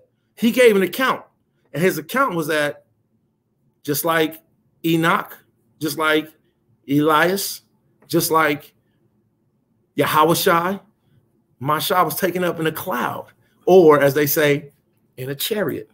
Let's go back to the book of Mark chapter 9. I love studying with y'all. It's Bible study time, having a great time. I need to come. All right, I'm gonna read what you say because I love you. Brother said, I know you're right. I asked this question: why people eat plant-based material that has the face of an animal? Right? Okay. Right. Brother said, I love Torah. All praise. Hallelujah. Make sure you eat your lamb on Passover. All right. That way you'll be keeping the Torah. Okay. But because listen, remember, the Most High said the person that forbears to eat the Passover lamb, he says that soul will be cut off from among his people. Okay. So I know you love Tawarah. I know you love instructions. And the way that you say okay in Hebrew, okay, just to let you know, all right, or the way that you say okay in Ibadiath, you can say this pronunciation as a sister Kanai will put up. She put up Basadar. Ba means in, Sadar means order. So Basadar, in order, Basadar. All right, let's finish this up real quick. How many verses we got? Four more verses, and we've read the gospel portion, which is only 10 verses. All right, so teach the Torah portion, and you can't go wrong. All right, go ahead, read. Verse 7. And there was a cloud that overshadowed them, and a voice came out of the cloud, saying, This is my beloved son, hear him. And suddenly, when they had looked around about, they saw no man. So just as quickly and as swiftly as Yahushua has transfigured, just as quickly and swift. Go ahead, finish reading that. And suddenly, when they had looked round about, they saw no man anymore, save Yahushua, only with themselves. So just as quickly as Yahushua has transfigured, they heard the voice saying, This is my son. What? This is my beloved son. Hear him. Now, be very careful because the Mormon doctrine teaches this same account. They say Joseph Smith was out there and it was Yahushua and it was Father God. So Mormon Joseph Smith, a 17-year-old Edomite white boy who was known to be a pathological liar, all right? And I'll be watching some of you Israelites. Y'all be coming with them Mormon doctrines. I'll be like, nah, that's Mormonism because I study everything. And I'm going to tell y'all, study everything. Study everything and try everything based off of the Torah. All right. So the story of Joseph Smith was while he was in the woods, he had seen a great light above his head. That great light was Yahushai and Yahushai's father. You off right there, because no man has seen the Father but the Son. Can't no sin stand in the presence of the Most. You mean to tell me the Most High left his throne to come talk to somebody with leprosy? Come on, man. Get out of here. So be careful, because the Mormon doctrine says the same thing. That there was a voice that he heard, and this voice said, "This is my son, believe him." And that's how they got, that's one way that they got a lot of people to believe Joseph Smith's writings. Joseph Smith wasn't an Israelite. The Most High said, if I'm going to do anything, I will show it to my prophets. All right. I am not a supporter of Seventh-day Adventists doctrines. All right, go ahead, read on. Verse 8. And suddenly, when they looked round about, they saw no man anymore, save Yahushua, only with themselves. And as they came down from the mountain, he charged them that they should tell no man what thing they had seen, till the Son of Man were risen from the dead. And they kept that saying with themselves, questioning one with another what the rising from the dead should mean. Hallelujah. Hallelujah. Hallelujah. Hallelujah. Hallelujah. Hallelujah. All praise. So that was the Torah portion reading. That was the reading of Yahushai's portion. So when the Shabbat comes and we read the Torah portion, yo, I'm gonna check you out. I gotta verify this, man. If I think this is the story of, is this the story of the walls of Jericho? I don't know. I gotta check the story out. I don't know if Joshua, the brother said Joshua kept the Pesach without lamb. All right. Okay, cool. So you said, what about Joshua 5? Okay, cool. I don't got no discrepancy with that. I'm going to study it for myself, and then I'll give back an accurate answer, man. So I would be unwise if I gave an answer without knowing all the details. And I got to be really careful, because especially brothers who promote not eating the Passover, they got 1,000,001 reasons to be disobedient. Not saying you are, but they got 1,000,001 reasons to say we're not going to do that. And it's 1,000,001 reasons, 1,000,002 reasons where Yahweh gave us examples and told us to do it. All right. So I can't say what Joshua did or didn't do in this count, but since I know that you love the Torah, all right, I know that the Torah, everybody get Numbers chapter 5 real quick. All right. Numbers chapter 5, KJV, Blue Letter Bible. All right. Let me see.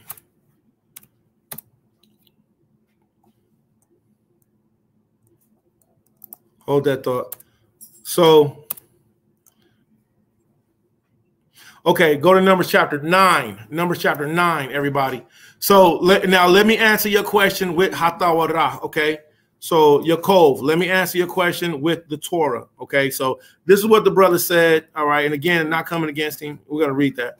So Joshua kept the Passover without lamb. I'm gonna study that and see for myself, and then I'll give an accurate answer.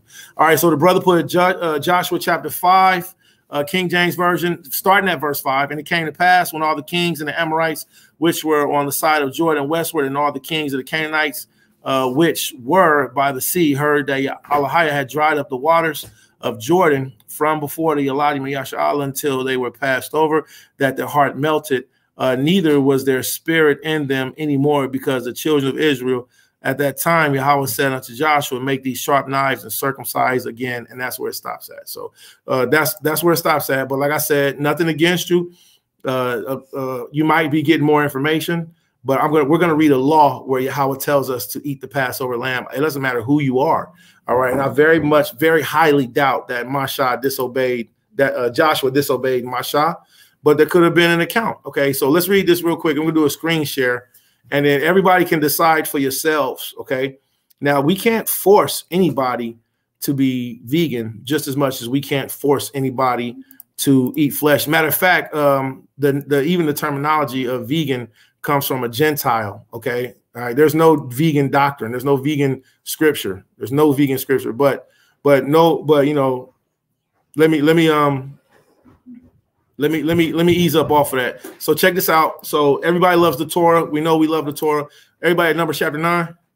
All right. So we're gonna read Numbers chapter 9 aloud together. Okay. All right. Numbers chapter 9, start at verse 1. Okay. Qur'an. And Yahweh spake unto MashPachaa in the wilderness of Sinai in the first month of the second year after they were come out of the land of Egypt, saying, verse 2, let the children of Israel also keep the Passover at its appointed season. Verse 3, in the 14th day of this month at even, ye shall keep it in its appointed season according to all the rites of it. Stop. Now, according to all the rights of it, all right? So all the rights of it means every way that Yahweh told us to slaughter the lamb, told us to sacrifice the lamb, told us to feast and eat the lamb is how we're supposed to do it. All right, so luckily I accidentally opened that up.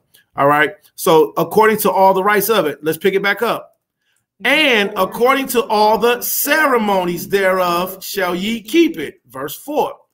And MashPachaa spake unto the children of Israel that they should keep the Passover. Verse 5. And they kept the Passover on the 14th day of the first month at even in the wilderness of Sinai, according to all that Yahweh commanded MashPachaa. So did the children of Israel. Now, according to how Yahweh commanded the children, we had to slaughter the lamb, we had to eat the lamb, and there was allowed to be a little bit the next day. None left the next day. We had to boil it and make soup out of it the next day. We had to burn it the next day. Everybody was allowed to eat if they wanted to. Burn it. They had to eat it, burn it, right? Burn it the next day. No worries, no worries, no worries. We were commanded to eat of the Passover lamb, all right? Verse 6. And there were certain men who were defiled by the dead body of a man, that they could not keep the Passover on that day. And they came before MashPachaa and before Aharon on that day. Verse 7, all right? Call MashPachaa Qur'an. Verse 7. And those men said unto him, we are defiled by the dead body of a man. Wherefore are we kept back, that we may not offer an offering of Yahweh in his appointed season among the children of Israel? Verse 8. And MashPachaa said unto them, stand still, and I will hear what Yahweh will suggest concerning you. Now, whatever Yahweh says next is a suggestion. Whatever the gospel of the Essenes says next,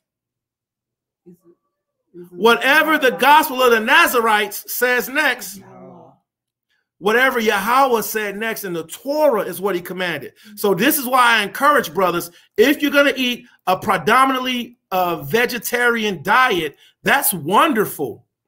But you better eat the Passover lamb, and you can't look me dead in my face. You can't call me no nothing.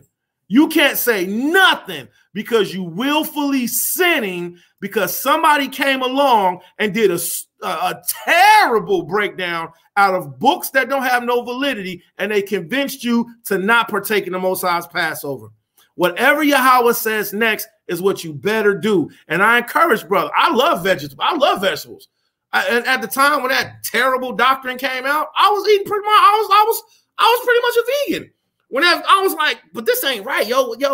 I was like, yo, this comes from Edmund Bourdieu-Sescoli. I was like, yo, he ain't even an Israelite. Yo, look at the size of his forehead. I was like, yo, this book ain't even authentic. I was like, yo, man, there's so many stuff that was wrong. I was like, I can't validate this, but I can validate the Torah. So whatever Yahweh says next, let's read verse 8 again. All right. Now, this ain't against anybody who chooses to eat a very healthy, predominantly plant-based diet. There's nothing wrong with that. But you got to keep Yahweh's commandments no matter whoever you are. Verse 8, let's read that again. And MashPachaa said unto them, stand still, and I will hear what Yahweh will command concerning you. Verse 9. And Yahweh spake unto MashPachaa, saying, speak unto the children of Israel, saying, if any man of your posterity Posterity is children. Yahweh said the Passover was a forever covenant, just like the Shabbat. We are the children of the ones who kept the original Passover. All right? And then understand the significance of the Passover. They murdered our firstborn sons.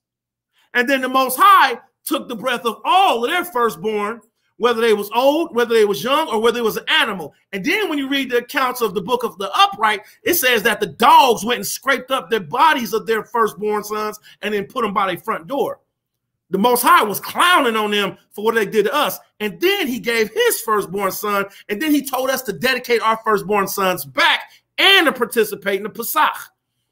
So the Passover is a lot deeper, and it's a disrespect to the Most High to not perform it, all right? Don't let nobody deceive you with lofty words and books that don't got no validity, such as in the Nazarene and the Essene books by Edmond Bordeaux-Sescli. I can pull him up right now. His books are forgeries, and he's been proven to be wrong. He was a vegan. He was a humanitarian.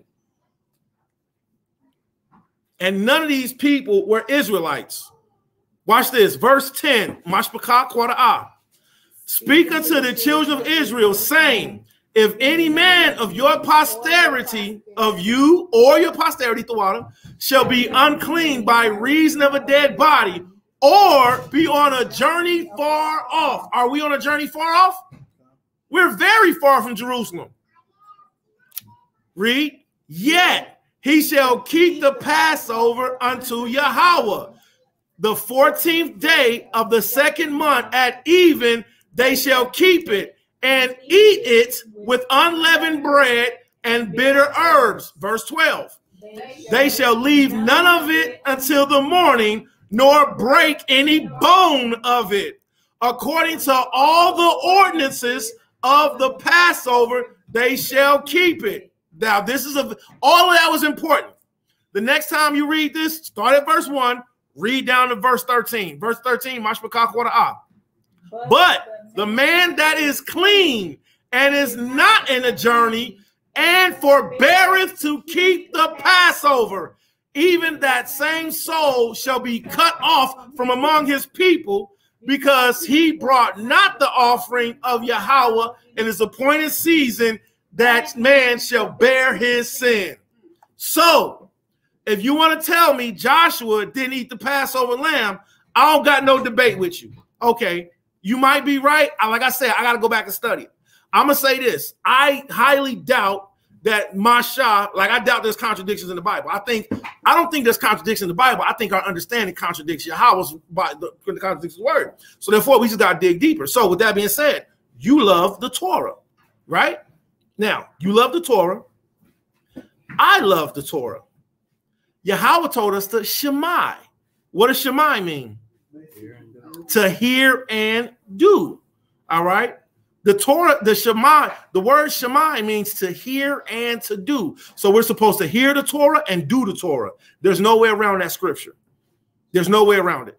So, and I don't think that you're going to try to find a way around it. I think that what you're going to do is you're going to hear that scripture and then you're going to find out a way to imply it for you in your life. All right. So that's my thoughts. Now, let's move forward. Now, let's get to the juicy part. That was all. This is all good. Now, I'm going to go through the scriptures, all right, what you brought out.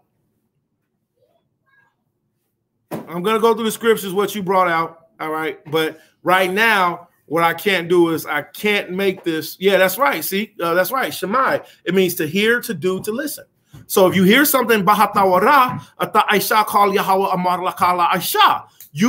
that the Most High tell you to do. We do. All right. We go. We go to do all that the Most High Amar Lanawa say to us. All right. So Shemai. All right. Now,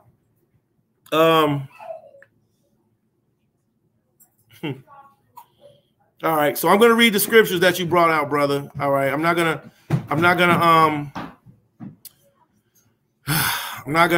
overlook you, brother. I'm gonna read the scriptures that you brought out. Okay, all right. So I read the Joshua 5. All right, you said okay, thank you. All right, then you read Luke. You put up Luke chapter 22, verse 8, and it reads, now the feast of unleavened bread drew nigh, which is called MashPachaa. All right. And the chief priest and the scribes sought how they might kill him, for they feared the people. Then entered Hashatana to Judas, surnamed Iscariot, being the number of the 12. And he went his way and communed with the chief priests and the captains, how he might betray him unto them. And they were glad and covenanted to give him money, and he promised and sought opportunity. Okay, I agree with that. I mean, right. So I think you're showing, for me, what you're showing is that Yahushua kept Pesach. All right, that's what I see right there. Okay, all right. Okay. All right. Okay, so the next one is Exodus chapter 12, verse 15. 7 days shall ye eat unleavened bread. Right. So this is the day after Passover, right? So this is as soon as Passover ends, we goes directly into the unleavened bread, right? Even the first day you shall put away leaven from your houses. For whosoever eat leavened bread from that day until the 7th day shall be cut off from Israel. All right, all praise. All right, Exodus 12:18. In the first month, in the 14th day of that month, even you shall eat unleavened bread until the day of the 20th day of the month even. Right. So that's the feast of unleavened bread, right? Okay. All right, Deuteronomy chapter 32, verse 21. They have moved me to jealousy with that which is not Allahiyah. They have provoked me to anger with that with their vanities. I will move to jealousy with those which are not a people. I will provoke them to anger with a foolish nation. Right. Okay, so I agree to that too. Okay, I don't see any debate or any argument with what you're saying. So I agree with you, Ak. So we move the most out of jealousy. But okay, so even with that, man, you know, I didn't see any scriptures where you were saying that we weren't supposed to eat lamb or we weren't supposed to eat Passover, Pesach. All right, so Shalom, Maharka, Yabraka, Yabasham, Shagal, I want to salute to you. All right, I'm about to send that link right now. So again, man, let's make sure we keep that law. It's Numbers chapter 9, verse 13. All right, anybody not keeping the Pesach, anybody who forbears to keep the Pesach, the Most High said, what would be the punishment?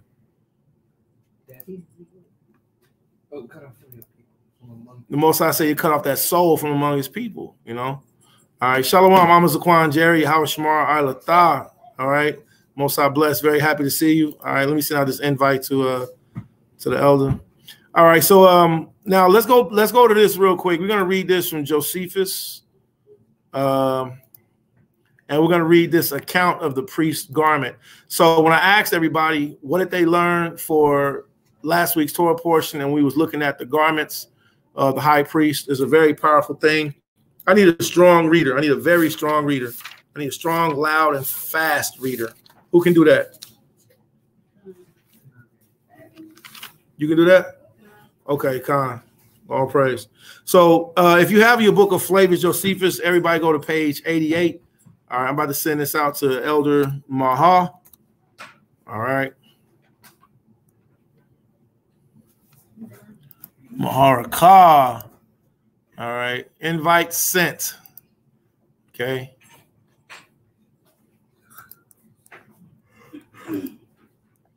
All right. So now check this out. We're about to read about the priest's garments. Now, if we encourage everybody, if you haven't been reading or studying the Torah portion, Baba Kusha Aisha, please do. You have no idea what you're really missing out on as a complete pattern of always reading the law, statutes, and commandments in procession and reading it to your family regularly. Now, we're going to talk about this real quick because I asked everybody, put a 7 in the room if you know about cannabis. All right. If you know about the cannabis plant, put a 7 in the room. There go my 7. Okay. I put my 7 in there. All right. I know about the cannabis plant. All right. Isaiah Yasha'Allah put a 7 in the room. Okay. We got some 7s. Now, when we learn about the high priest and his garment, all right, Josephus, which was an eyewitness. See, Josephus, again, if you know about the cannabis plant, if you've seen it with your own eyes, if you've seen a cannabis plant with your own eyes, okay, you know, I actually put a 7 in the room, you know, so we can kind of get some, get some details, get some information. You know, I need to learn from you all. Okay, so we're going to start Flavius Josephus. We're going to start at page 88 in the blue book, okay? And this describes the priest garment, the high priest garment. If you're going to read, I need you to sit close to me so we can hear you very, very well. All right. Okay. Okay, you can stand. Okay, all praise, all praise. So we got some family members that know about that plant, right? Know about that plant life. Know about that herbiture. Know about that botany. Okay. All right, we're going to see how much y'all really know about it. All right, so we're going to read Flavius Josephus. Get that book. Hand on that book. Bible Chapter, Blue Flavius Josephus. Okay. We're going to start at page 88. All right, so for everybody that's reading Flavius Josephus, the blue book, you're going to be in chapter 7. All right, 88. Now, I need you to come over here so you can be heard very well, please. Con, and Con, stand up. Here, set yourself apart here. Stand up. You don't have to be on camera, but okay, all praise. All right. All right, so read the heading of Flavius Josephus, Antiquities of the Jews, book number 3, chapter 7. Read the heading of it. Concerning the garments of the priests. All right, can y'all hear okay? All right, put a 7 in the room if you can hear okay. Put a 3 if she needs to speak up. There are various types. Which one you talking about? I'm not talking about anyone yet. We're not talking about anyone yet, okay? All right, we're just going to see if what we read is going to be similar to what we see in today natural agriculture, okay? All right. Okay, 3. We got some 3s. Okay, we got 3s. So I want you to stand right here. You're not on camera. All right. Okay. All right. 7, but please read as loud as you can. Okay, Thawada, that's an honest answer. Thank you so much. All right. So what does it say? What's the heading? Concerning the garments of the priests and of the high priest. So this chapter is about the garments of the Kahan, Kahoinonai, or Kahanium, and Wakodash Kahan, and the holy priest. This whole chapter. Now, when you start from line 1, 2 to line 3, it talks about the priest. When you get to line 4, it talks about the high priest and the stones. Okay. All right. Shalom. Shalom. Shalom. There she go. Come around the corner. Shalom. How was it? Huh? Easy. All praise. All praise. All right. So now first, let's look at the priest's garments pertaining to the stones, and then we'll get to the other part. All right. Start at paragraph 163. It's on this side. Yeah, 163. It's over here. See it? Okay. All right. All right, Shemaiah, listen well, Israel. This is the high priest's breastplate, and then we're gonna learn about his crown. All right, and the crown part is the kicker. Go ahead. But in the void place of this garment, there was inserted a piece of the bigness of a span, embroidered with gold and the other colors of the ephod, and was called Essen. The breastplate, which in the Greek language signifies the oracle. Now, why was the breastplate called the oracle? Because we would ask Yahweh questions while the priest, the high priest, had it on, and the breastplate would glow. Y'all remember that game Simon Says? Boop, boop, boop, boop, boop, boop, boop, boop, boop. You remember Simon Says? So the breastplate would glow. All right. So it was called the oracle. Yahweh would respond back to us from the breastplate. Go ahead. This piece exactly filled up the void space in the ephod. It was united to it by golden rings at every corner. So every corner of the ephod had huge gold rings, all right? Huge gold rings to hold this thing in place, all right? Huge gold rings to hold this thing in place. Now, the ephod was incredibly heavy. It had priceless stones on it. So it wasn't like these little necklaces we wear now, which is another amazing reason why you can see why Israelites, why we like wearing gaudy jewelry. Why we like wearing big, gaudy stuff, because that's what we seen growing up. Go ahead. The like rings being annexed to the ephod And a blue ribbon was made use of to tie them together by those rings. All right, so there was a blue thread going through the gold. All right, go ahead. And that the space between the rings might not appear empty, they contrived to fill it up with stitches of blue ribbons. There were also 2 Sardonyx upon the ephod at the shoulders. So there were 2 sardonyx stones on the shoulder. All right. So this man had on big, huge stones on his shoulder, big, huge stones in rows, not these little bitty things we see today. Josephus gives incredible not incredible. What does incredible mean? If I say you're incredible, is that a compliment or is that a put down? It's an insult. If anybody calls you incredible, don't stand for it. What they're saying is you have no credibility. Wow, you're really incredible. You're an incredible lover. Your breath is incredible.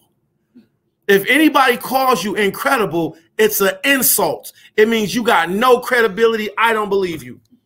All right? Yeah, it means not credible. That's right. Okay, go ahead. Let's read this description. To fasten it in the nature of buttons. Now, use your imagination. Use your power of your imagination while you're reading. The beautiful part about it is there's so many, we don't know which ones. Yeah, I know, right? Okay, go ahead. Having each end run into the Sardonyx. Correct. Of gold. Look. It's the word onyx with the word sar on the front. Sardonyx. Yeah, Kai, you see it? Of gold, that they might be buttoned by them.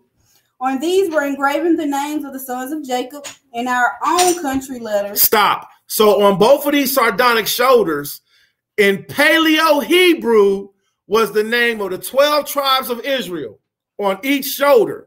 All right. Go ahead. 6 on one side, 6 on the other side. Go ahead.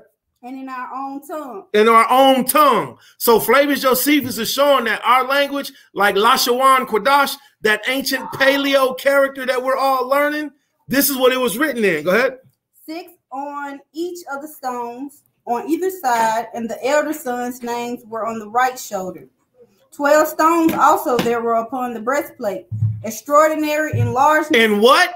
Extraordinary in largeness. Wait, they were tiny. Extraordinary in largeness. These were some pebbles. Extraordinary in largeness. Now, don't lose your zeal. They was extraordinary in largeness. The breastplate had huge stones. 1, 2, 3, 4, going all the way across. So this means the Levites had to be buff. The Levites couldn't be no scrawny dudes. Why? Why? Wait, let me ask you it. Why couldn't the Levites be some scrawny little dudes? Because that stuff will weigh them down. They had to weigh them down. They had to do what? They had to hold the breastplate, but what else? Had to carry out all the duties. Had to do what? Had to do all the duties. It's heavy, man. I did an animal. I did a lamb. After they dead, they just limp. And they're still heavy. Imagine doing bulls all day, cows all day, all night. But wait, imagine breaking down a tabernacle that's made out of gold and carrying it everywhere we went. Imagine carrying the Ark of the Covenant on each shoulder everywhere we went. So the Levites was dummy diesel. All right, let's get that established right now. All right, go ahead. Extraordinary in largeness. Extraordinary in largeness and beauty. Go ahead. And they were an ornament not to be purchased by men because of their immense value. They was priceless. So listen, it's not that they were, they still are. The Most High's breastplate is going to be into the hands of the sons of Levi again. All right. Now, I would like to say that they're in the Vatican, that they're under the Catholic. I can't say that. I can't say that. I know that I've read a scripture that says that Jeremy, the prophet Jeremy, he had hid them in the cave and then he lost them.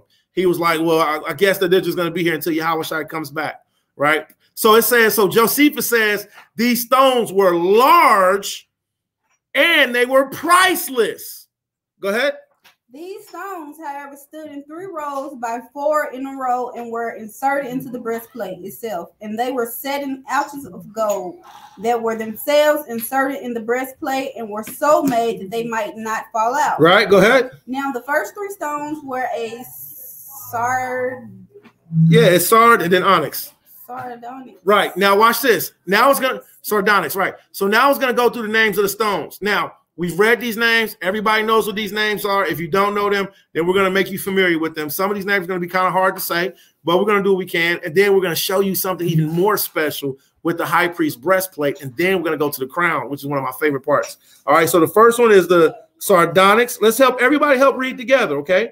All right. Sardonyx. What's the next one? A topaz and an emerald. And the second row contained a carbuncle, a jasper, a sapphire. The third row was a ligure, the amethyst. The third was agate, being the ninth of the whole number.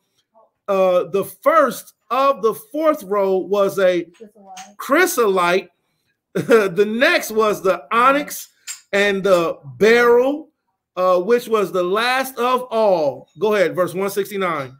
Now the names of all those sons of Jacob were engraven in these stones. Stop. Read that again. Now the names of all those sons of Jacob were engraven in these stones. So not only is it amazing the largeness of the stones, here's my question. I've asked this question before. Are diamonds rough? Are diamonds hard? Are they hard? Or are they pretty strong? Can you just take a rock and scratch up a diamond? What about a ruby? Rubies are stronger than diamonds. What about an emerald? Emeralds are stronger than diamonds. So now here's my question. What do you use to engrave the names of the 12 tribes in these stones? Huh? You say a laser? All right. So here's my question, everybody. I heard you. So here's my question, everybody.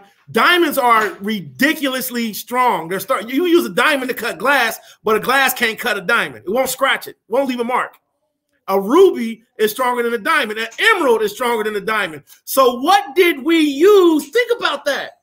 At that time frame to engrave the names of the 12 tribes on one shoulder. Excuse me, 6 tribes on one shoulder, 6 tribes on another shoulder. And then each stone, largeness and beauty, strong.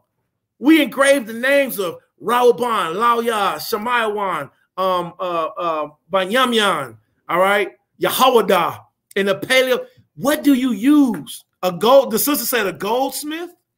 All right. Isn't that a good question? Right? The sister said Khan. All right. We had a goldsmith. His name was Bataza'Allah or Bezaleel. Bataza'Allah. He was the Hebrew Judite that the Most High used to make the menorah and to do all the artificer, to do all the artwork. All right. Huh? There was two of them. Right. So one was from the tribe of Dan, and one was from the tribe of Yahwadah. I remember the Judite name. I should remember the Danite name, but I don't. All right. But isn't that a great question? So what now? What if there was a worm that could eat stones? I know I'll be saying some stuff. I'll be saying some stuff, right? Right? Acid, like a worm that spit acid or something? How would you use it? Like, don't there's the flowers and stuff they have. Yes, snake. Right? All right. We're going. Okay, he got hold on. All right, shot. All right, you can go in a second. All right, now hold that thought. Go to page 93. Hold that thought. Go to page 93. Now, from page 93, we're going to start at line. We're in Flavius Josephus. We're going to start at line number 9 in Flavius Josephus, Antiquities of the Jews, a pen of iron. Okay, you have to show us that. So we're Flavius Josephus. We're in book number 3. We're in chapter 8. But first we read Flavius Josephus. It was book 3, chapter 7. Now we're in chapter 8. All right. So watch this. Chapter 8, we're going to start at line number 9, paragraph 214. Now remember, because of the largeness and beauty, these breastplates was all over his body, on the shoulder. Remember, the breastplate was called the what? Starts with an O. They set the oracle. They set in ouches, which is another word for pouch, and they were called the oracle. Now watch this. All praise, man. The brother said, man, throughout y'all. The brother said, I appreciate y'all for having. I will attend y'all live again. Shalom, my people. All praise, man. Throughout for spending time with us by showing MashPachaa. And this is what the purpose is, because everybody doesn't get to hear all the time. Everybody doesn't get to see all the time. So throughout for spending time. If you don't get to catch all this, come back and watch it later, okay? But after we read this part about the breastplate, we're going to read about the crown, and I'm going to ask about the marijuana plant next. All right? Don't worry. It'll all come together. All right? So start at paragraph 214. Quara. I would now treat of what I before omitted, the garment of the high priest, for he, Moses, left no room for the evil practices of false prophets, but if some of that sort should attempt to abuse the divine authority, he left it to Allahiyah to be present at his sacrifices when he pleased, and when he pleased to be absent. And he was willing this should be known, not to the Hebrews only, but to those foreigners also who were there. For as to those stones which we told you before, the high priest bare on his shoulders, which were Sardonyx. And I think it needless to describe their nature. They been known to everybody. The one of them shined out when Allahiyah was present. Stop. Read. Did everybody catch that? You didn't catch that, Amoff? I'm trying to get the book. Okay, go to a website called if anybody wants this, there's a website called Perseus, okay? Yeah, Con. Okay, or you can do that. There's a website that's called Perseus, and Perseus, you can read Flavius Josephus from it. It's very helpful, very useful, okay?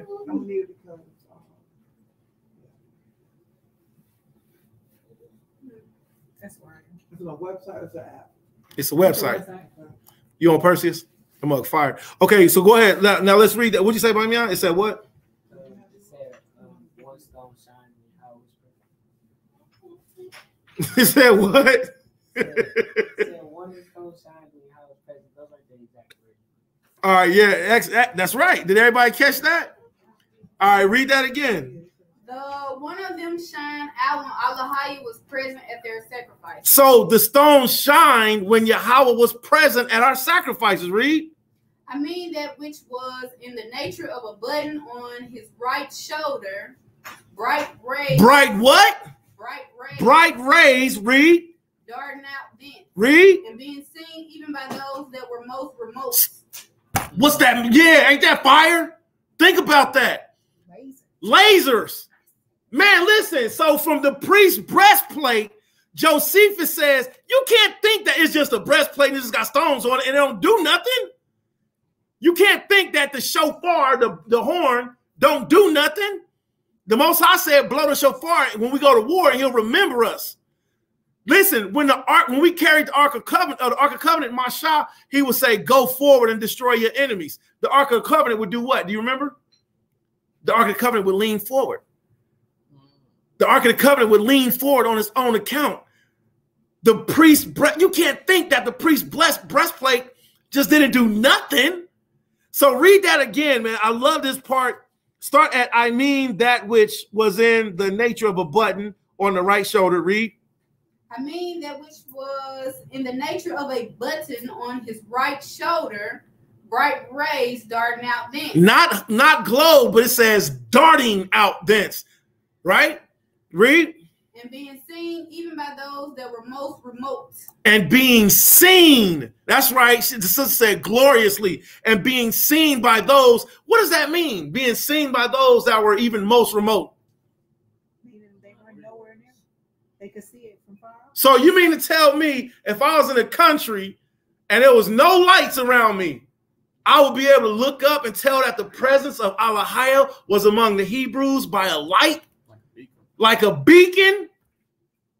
Like when you see one of those party club lights that be in the sky and the light, you be way over somewhere else. You be like, oh, how do I get to the party? That's where the party at? That's amazing.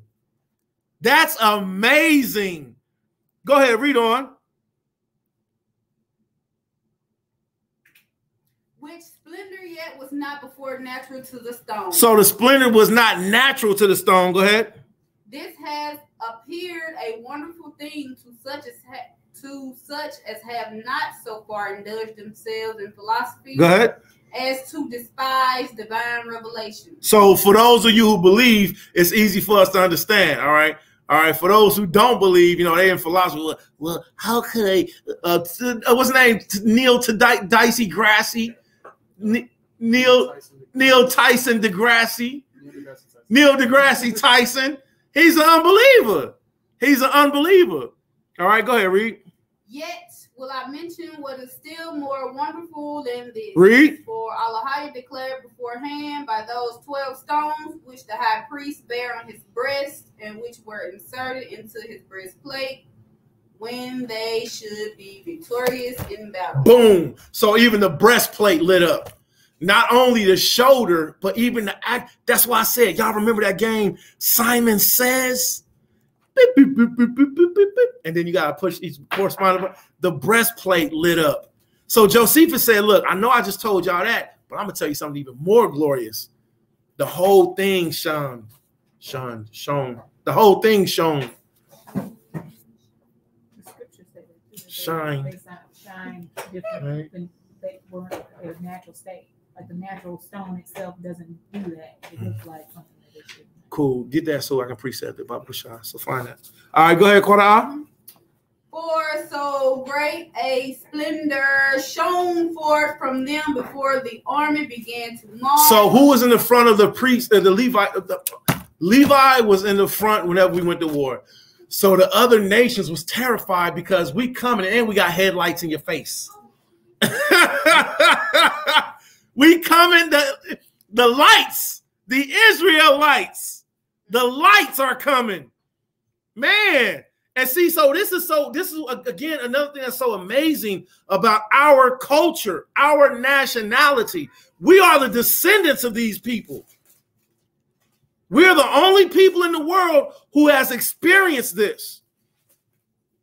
Our grandparents are parents of faith because they seen this. All right, let's go ahead. Let's finish reading this up. Go ahead. That all the people were sensible of Allah's being present for their assistance. Whence it came to pass that those Greeks who had a veneration for our laws, cause they could not possibly contradict this, called that breastplate the oracle. So that's why the Europeans or the Gentiles called it the oracle. That's why they called it the oracle, because they seen it. They seen it light up. They knew that it was real. And then you got Gentile, Israelite-minded Hebrews today that don't want to believe it, but the Gentiles believed it. See? Let's go ahead and finish up. Read.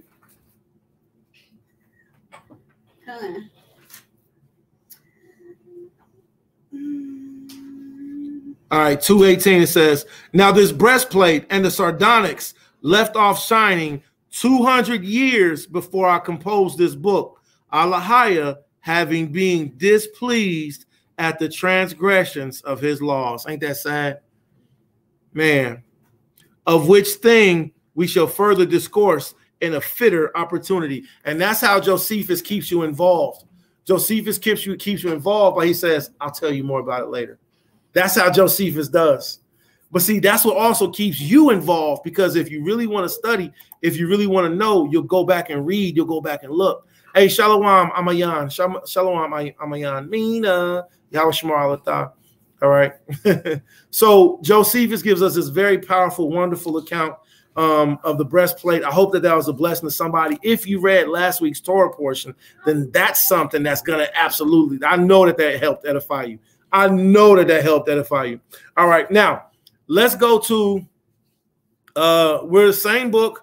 We're going to go back to chapter 7 now and go to page 90. Okay. Chapter 7, page 90 in Flavius Josephus. Now, all of you who know about the cannabis plant, this is where I need your help at.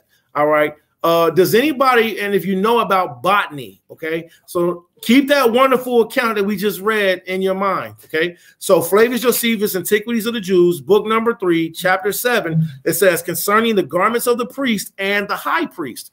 Now, I sent this information out to a lot of Israelites on the 6th day of the week. If you studied it, then good. If you didn't, then that's on you that you didn't study it, all right? All right? All right. So it's never too late to get it though. Okay.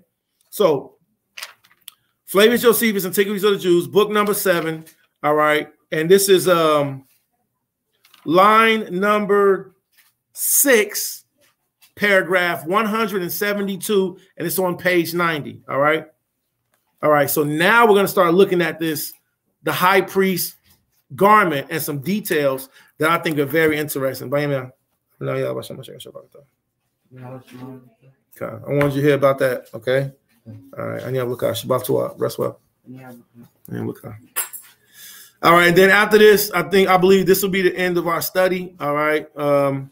We're going to try to do a Bible study every week at maybe 8, maybe 8:30 is a little bit too late. Wait, what time we start? 7:30? What time did we start today? 7:30? Okay. All right. So about time I finish my contract, we got to wiggle work things out, but we're going to try to do a regular Bible study, man. I mean, it's really helpful for the whole family. All right. So throw out for everybody building with us. Okay. All right. Next reader, Flavius Josephus, Antiquity of the Jews. All right. We're going to do book number 3, chapter 7, paragraph 6, line 172. Who's reading?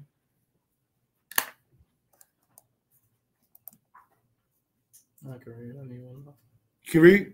All right. Little Mike, the water for your initiative. Amen. All right. What'd you say again? So, do you know where we at? No, what'd you say? Okay, so you're on page 90, and then you're going to start at paragraph 6, line 172.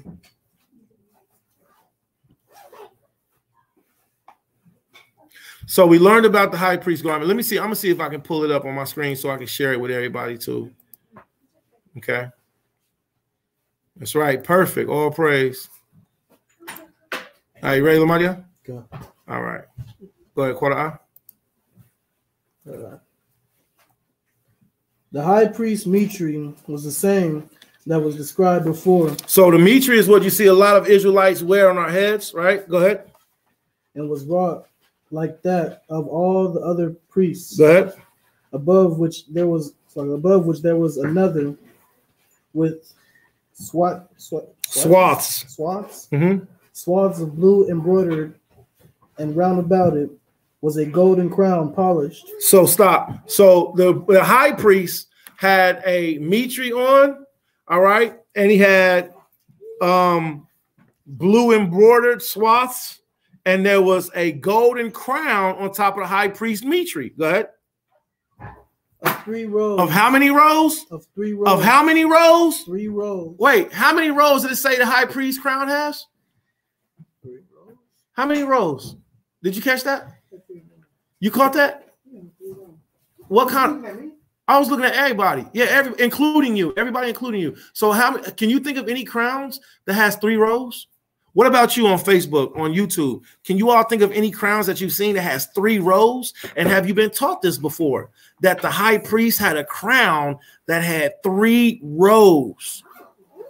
What type of crown can you see in your imagination? Say again? Really? I think you have. I think you have too. All right. Go ahead, read that, Lamadia. One above another, out of which arose a cup of gold, which resembled the herb, which we call Sardonyx. But those Greeks that are skillful in botany call it Hyoscarium. What is it? Yeah. Sacramus. So this is why I asked, who knows about botany? Because there is a plant. Look at Lamadia, come over here, look at this. You ever seen a crown with 3 rows? Oh. Boom. Right. So you got to ask yourself, where did they get this from? I didn't even peep that. This the Catholic priest. I'm going to start a screen share, and I want everybody to see this, all right? So watch this. All right. We already screen sharing. Tell me what y'all think about this. I seen 4 crowns we come in the midst our air. All praise, all praise, all praise. And the scripture says that we will see dreams and have visions. Now, I asked anybody, have y'all ever seen a 3-row crown? Look at this. Where do you think they got this from? Where do you think they got a 3? Look, and they're all the same. There's a 3-row crown. It's a look. It's a 3-row crown. 3-row crown. All right, hold on. That's a straight up egg. You can't get around that, man. That's a straight up egg. It's a 3-tier crown.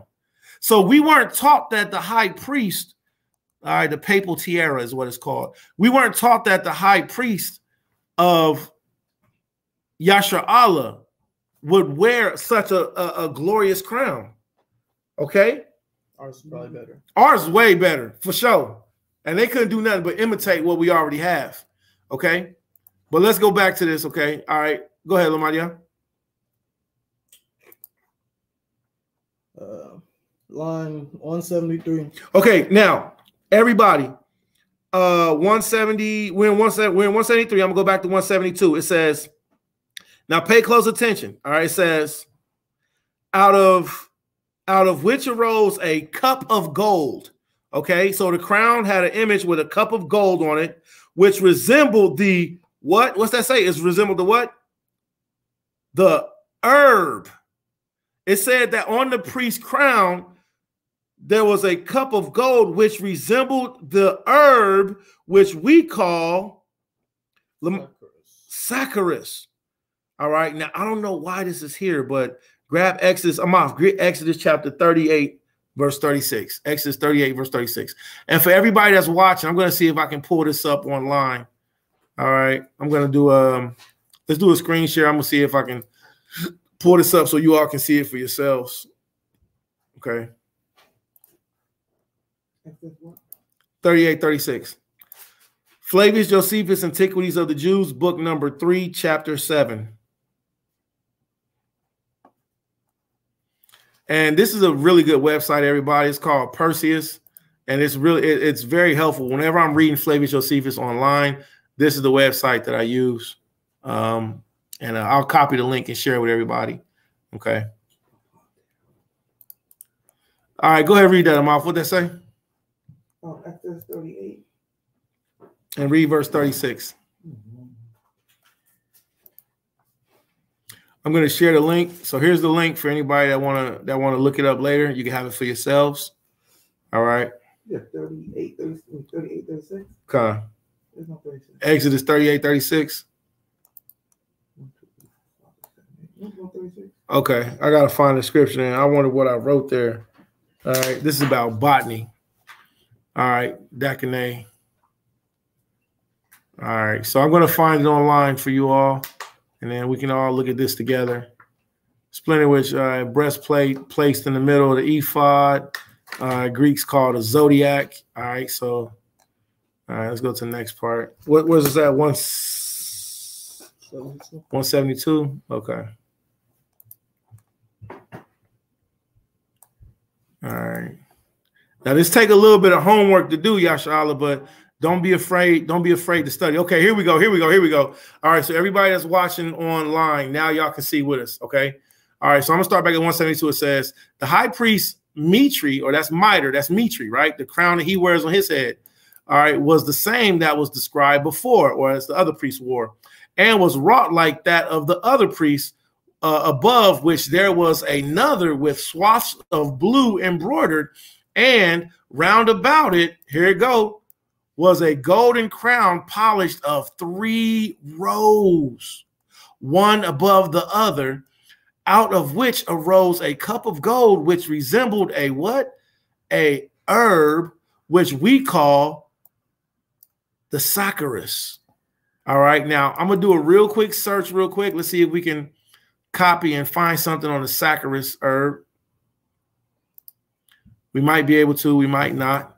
But I did this study before, and it kind of, again, you know, it kind of kept leading me back to one specific thing, which was a plant, you know, that greatly resembles the cannabis plant. All right. Now, this is just one image. And here goes something else. When we're looking up this information in the Josephus Antiquities. So one thing that we can gather so far from what we see is whatever plant this is, it stands up straight like a shoot. All right. It shoots straight up. Okay. All right. So that's the Sardonyx. All right. But those Greeks that are skillful at botany. All right. What's botany? The study of plant. All right. Calls it the Hyoscyamus. I don't know what that is. Hyoscyamus. I don't know what that is. While y'all looking at this with me, make sure y'all looking this stuff up too, so y'all can see what y'all find. All right. Let me see. I'm gonna put in the word plant. See what comes up. It said so far I see Niger. All right. Comes up in Niger. I gotta learn how to pronounce it. Wow, that's blue ginger. I never seen that. And see, that's something else, man. Like when you looking this up, you know. Okay, all right. Let me see. Let's see if we can get anything out of this one. All right. All right. Well, we have another standing up straight plant with leaves on it. Okay. Now, again, I'm not trying to make a doctrine out of this. But what I will say is that it's got some very descriptive details, okay? So let's see what else it says. Now, lest anyone that has seen this herb but has not been taught its name is unacquainted, having known its name, knows not the herb when he sees it, I shall give such as these are a description of it. Now, he goes into explicit details on us understanding what this plant looks like. This herb is oftentimes in tallness above 3 spans, but its root is like that of a turnip. For he that should compare it thereto would not be mistaken. But its leaves are like the leaves of mint. What does mint leaves look like? Let's see. Like who? Spiky. Like a Viking. It's a spiky. They look spiky? Spiky. Huh. Okay. Like spiky around the edges. Like spiky around the edges? Okay. You said spiky around the edges? Yeah. He's rounded like a globe almost. Okay. So we see how mint leaves, but yeah, I mean, both, you know, mint leaves like a clove, but there's spikies on the edge too. They got thorns. They got not thorns, but they got, you know, they have protrusions. But above all, too, though, they grow out from each other. All right. Look at that. Look at that picture of a mint leaf. Look at that picture of a mint leaf. All right. I'm not trying to make up nothing. I'm just saying. Okay. All right. Now let's see. Out of this branches, it sends out a calyx. Y'all know what a calyx is? A calyx is a bud cleaving to the branch. And look at this. And a coat encompasses it, which naturally puts off when it is changing in order to produce its fruit. This calyx is one of bigness of the bone of the little finger, but in the compass of the aperture is like a cup. This I will further describe for the use of those that are unacquainted with it. All right. Suppose a sphere be divided in 2 parts, round at the bottom, but having another segment that grows up to the circumference from the bottom. Suppose it becomes narrower by degrees, and that the cavity of that part grow decently smaller, and then gradually grow wider again at the brim, such as we see in the navel of a what? Of a pomegranate. With these notches, and indeed, look at this, such a coat grows over this plant and renders it a hemisphere. And as one may say, turned accurately in a lathe and having its notches extent above it, which, as I said, grow like a pomegranate, only that they are sharp and end in nothing but prickles. Now this fruit is preserved by the coat of this calyx, which fruit is like the seed of the herb of the Sardonyx. Now, I don't know what the Sardonyx is. All right, let's look this up real quick. Now, I'm going to say this. If you know about cannabis, again, and I am not implying that this is the cannabis plant.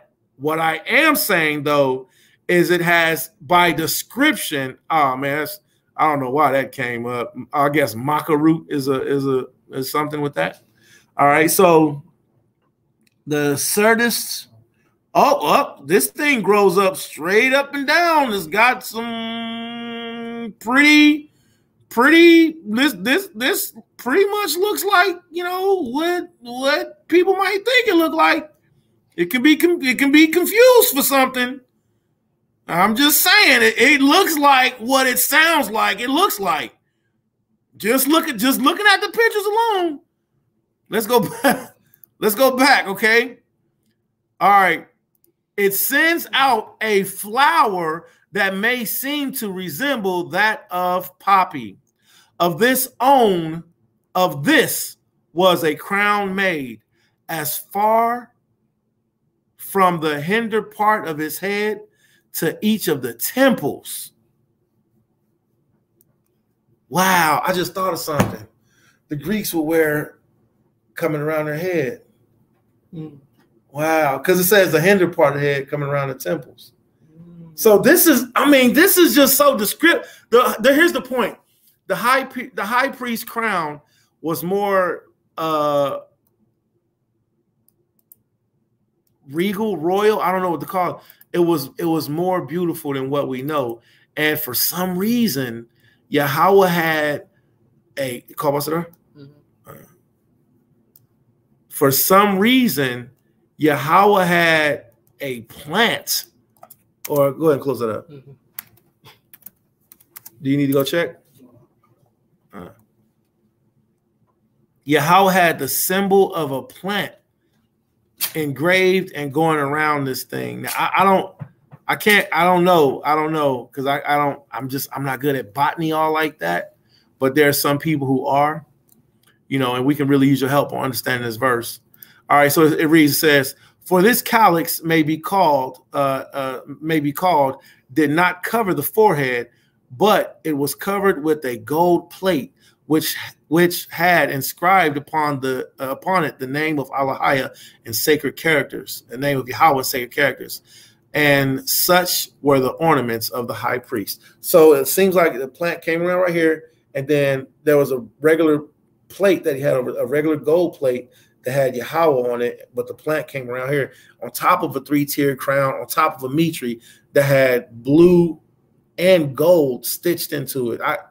I mean, it's just so beautiful. I mean, so anywho, there's a description of that plant. All right. Now, take that and do what you want with it. I encourage you to look it up. I'm gonna take this page and I'm gonna highlight it for all of you to look up and study for yourselves. Now, it's more than likely gonna come in pieces because it's a very large section. Actually, I need to put this on my Facebook too. I need to put this on my Facebook and see what does anybody else have to say about it. Okay. So with that being said, it sounds like what it sounds like. Now, while we're in the section with Flavius Josephus, and we're going to start to end it up because it's, man, I'm going to start to end it up.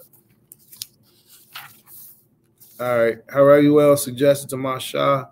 All right. So I'm going to go to book 8 or book 7. I'm going to go to book How Solomon Built the Temple Himself, a Royal Place, Costly Splendid, How He Fortified the City of Jerusalem, How Solomon Grew Rich and Fell Desperately in Love with Women. But before that, Ophir, all things indeed the king came to our knowledge report. Man, you can't make this stuff. That's why it's so important to study. When you can turn to a white page, and remember what you've read and remember that you studied, that means his word is inside of you. That means Yahweh's favor is with you. All right. And I just praise the Most High, man. I just praise the Most High about Shema Mashiach Yahushua. Okay, so take note of this, Amath. You want to go to Flavius Josephus, book number 8. Now, we're still on this subject about this plant. Okay, now some may say that this plant is the cannabis plant. Some may say that this plant is not the cannabis plant. All right. I'm not going to say that it's one or the other. I'm going to continue to learn, continue to study. And if it turns out that it is, then it makes complete sense to me why the Israelite culture is so familiar with this plant, because it seems to have been around us a very long time.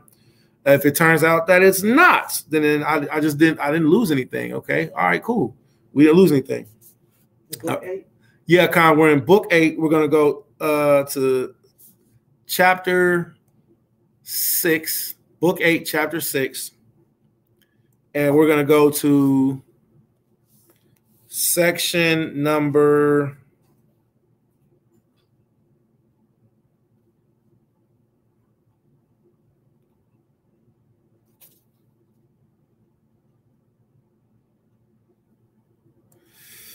let me see. Along stores, Ethiopia, woman, queen of Sheba, account, experience, apply, force, port, sorts, sweet spices. Now upon the kings. All right, Forest, Lebanon, concerning. Bear with me, y'all. I'm looking for one specific verse. Yeah, book 8. We're in book 8 in chapter 6.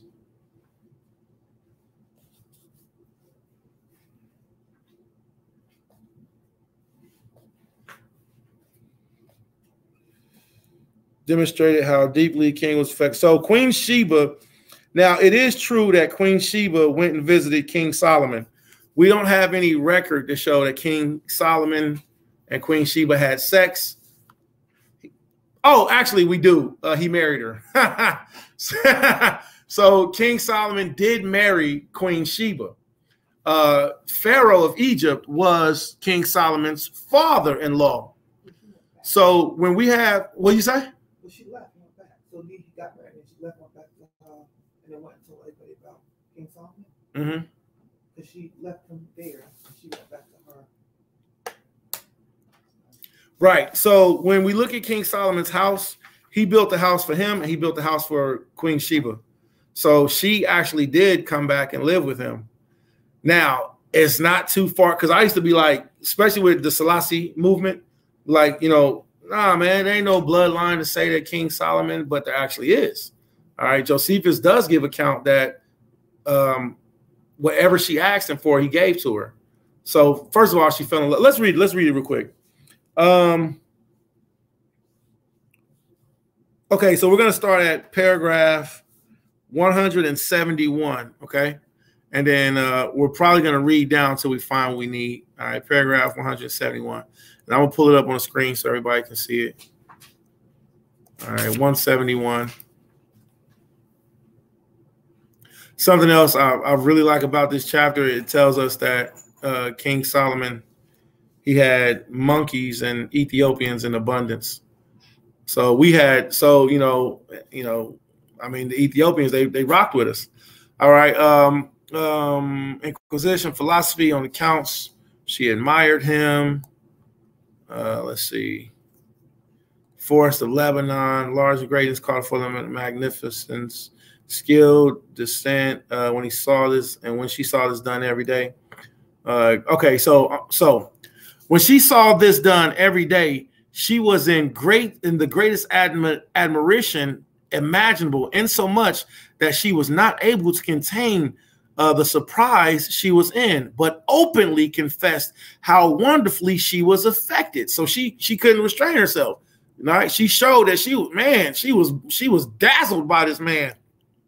For she proceeded to discourse with the king and thereby owned that she was overcome with admiration at the things before related, and said, all things, O king, that come to our knowledge by report come with uncertainty as to our belief of them. But to those good things that to thee appertain, both such as thou thyself professeth, I mean wisdom and prudence, and the happiness thou hast from thy kingdom. Certainly the same that came to us was no falsity. It was not only a true report, but it related thy happiness after much lower manner than I now see it to be before my eyes. So what's that statement mean, Lamadia? It means the report I heard of you ain't nothing in comparison to what I got to see. It was what they said about you, King Solomon, was it didn't even match up to how great things are now that I'm in front of you. For as for the report, it only attempted to persuade our hearing, but did not so make known the dignity of the things themselves, as does the sight of them and being present among them. Indeed, I, whom did not believe what was reported, by reason of the multitude and grandeur of the things I inquired about, do see them to be much more numerous than they were reported to be. See? Accordingly, I esteem the Hebrew people as well as thy servants and friends to be happy, who enjoy thy presence and hear thy wisdom every day continually. One would therefore bless Allahia, who have so loved this country and those that inhabit therein, as to make thee king over them. All right, now let's go to the next section.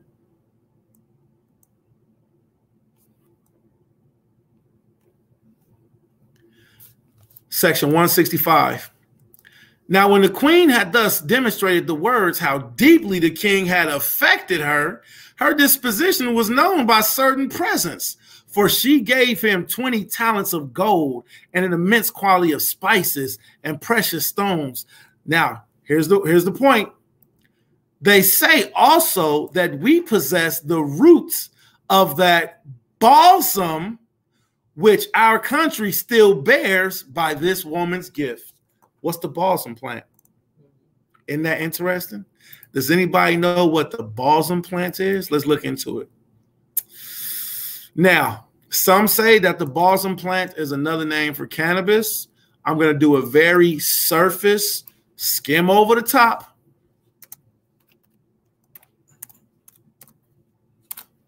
Uh-oh. I didn't mean to put all that in. I don't know what that says. I done typed in a whole bunch of stuff I didn't mean to type in.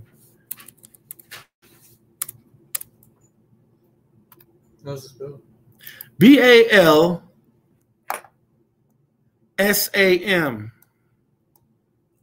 Touch me not.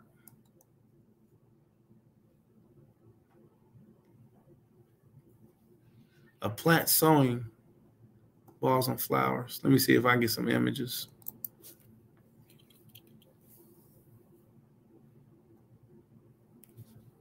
I don't know why this happens, but like weird images, like these are Mario Brother plants. That is ridiculous. That's the plant from Mario Brothers and blue strawberries and a flower out of it. That's ridiculous. All right, so it looks like it's bringing up. That would be fire to have some mini thumb watermelon fruit vegetable seeds. Boy, just be able to pop watermelons in your mouth. Yeah.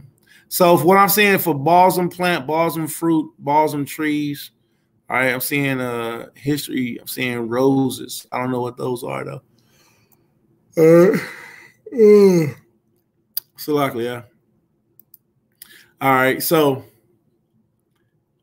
Inbox, I inbox you, brother. Okay, amen.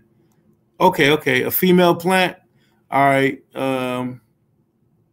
No puffer lights. No puffer lights. So listen, so we do not encourage smoking cannabis at all. I don't encourage smoking weed at all whatsoever. I smoked weed for years. I smoked cannabis for years. And what happened was I damaged my lungs. No way around it. Anything that smoke is not supposed to be inside of our body.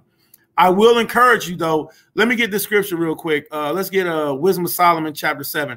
Now, I don't sound nothing like Molly, man. I don't sound nothing like Molly, man. You know, I don't, man. That I don't even get me on that one, man.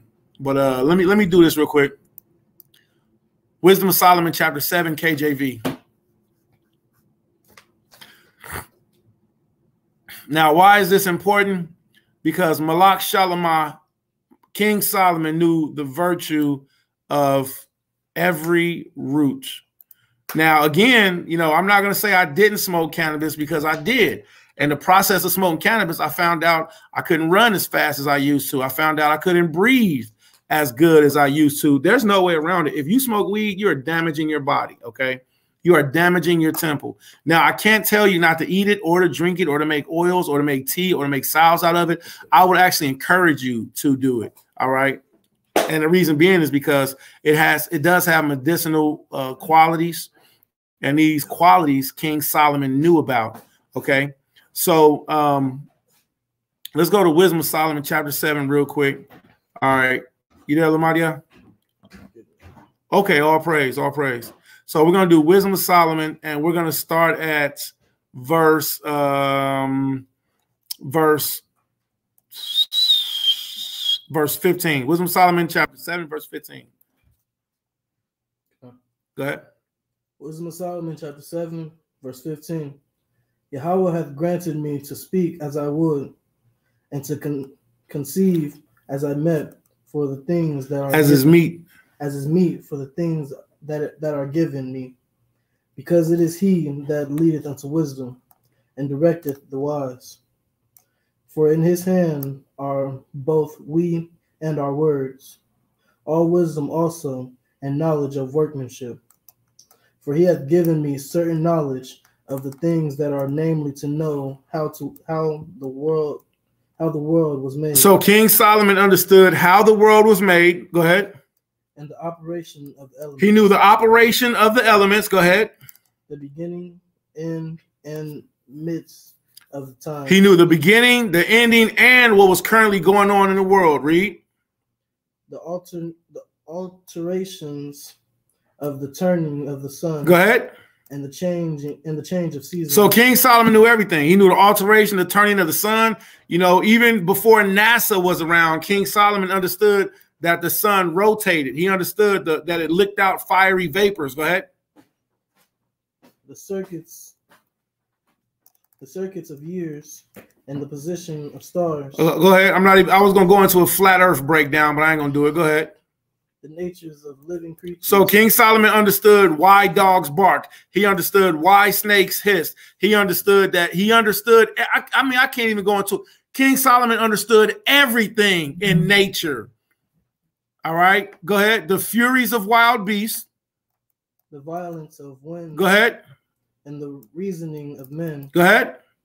The diversities. The diversities of plants. Of what? Of plants. King Solomon understood the diversities of plants, and what else? And the virtues of roots. So he understood the virtues of roots too.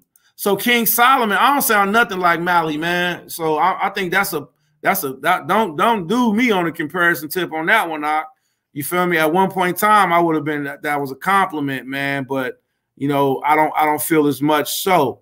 All right. But what I will say is this: King Solomon understood, all right, the virtues of all plants and all roots.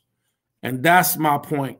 Also, seeing as how oh, okay, we got a special guest in the building. Let me go ahead and bring you up. All right, all right.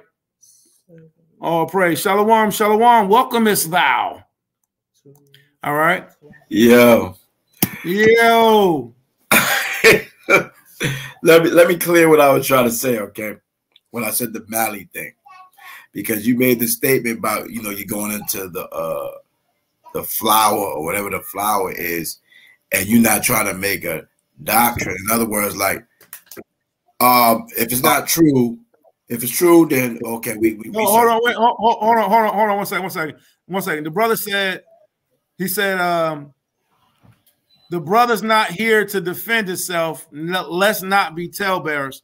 So first of all, let me say this, and what you say is a virtuous thing. All right. What you say is a virtuous thing. The brother's not here to defend himself. Let's not be talebearers. Nobody said anything about him to talebear. I just say I would not like to be compared to him. All right. And there's nothing wrong with me saying that. I don't want to be compared to that specific individual. At one point in time, I would have considered to be a blessing. Now I don't feel as much so, just based off of, you know, past teachings and stuff. So nobody's talking about him to say that he said anything or he didn't say anything. And Maharka didn't either. But I think what you say is a virtual thing. So okay, we feel you on that, man. Much respect. Good job. I just wanted to address that, Mahar. No, I'm just saying, what you said. I don't know if it's true in researching it, but if it's true, okay. But if it's not, you know, it's nothing to it. It's nothing, you know what I'm saying? So it was just something that once upon a time, in terms of bringing forth information that, you know. That's why I said. No, yeah, I'm with you. Yeah, I'm with you. That's why I said that. Because okay, I was trying to teach you to be healthy, but if you're not, then you know, there's no sin on that. Okay, so okay. That's why I said that. I was like, hold on. You know what I'm saying? So I know you said I'm gonna make a doctor. That's why I know. So I'm just listening. So I'm just listening to see what's going on. You know, like, I was a little lost. I'm in the final week in Joseph. So I'm studying why you study. I'm studying why.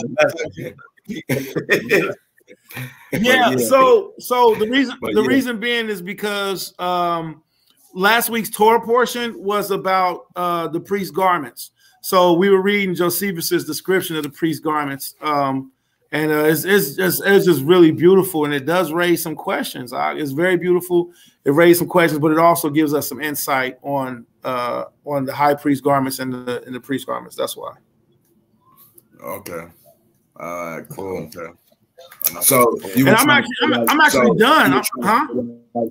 So is some plant that is possibly be similar to the cannabis plant that the priest wore on his garment? That's like very much so. What you're trying to that it may be saying somewhere in there. Well, what I was asking was, is there anybody who has experience with botany? And the reason being is because Josephus goes into graphic detail on what this plant is. He describes the plant being on the priest's crown. He says the high priest crown was a 3-tier crown, and it had the symbol of this plant all around it and coming out of it. And then he says, if anybody's not familiar with this plant, let me tell you about it. So he just goes into an excellent breakdown of stuff that I just don't know about. And the whole section it's like, on how I got it documented, it's botany. So it's in the section, with the priest's garments. All right, so that's Josephus. And I believe it's book 3. Yeah, Khan. Amalekites. So it's book 3. When you get a chance, book 3, chapter 7. All right, start at paragraph 6, line 172. He uses ancient names for these different plants, and he even compares them. And when you look, he even says the leaves are like the leaves of a mint leaf. He says it has a coating that grows over it. He says the buds are like a thumb. They're like the thickness of a pinky. Yo, yeah, man.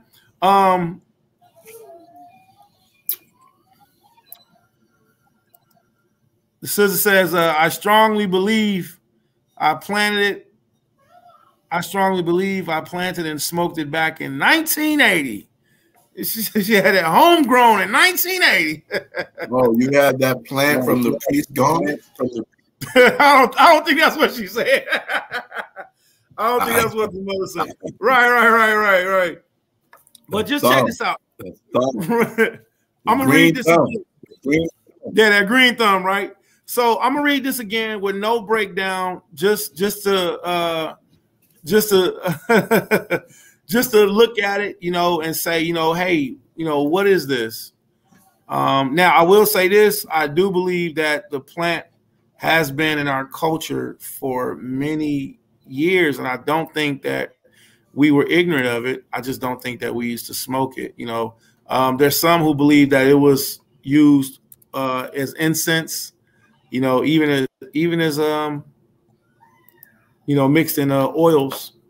You know, but when you get a chance to check it out, man, that's it for me, Ock, man. I'm done, man. I've been on here rocking, man. I gotta get night nap time. Oh, it says Maharka is echoing really badly. Okay, so maybe I got background.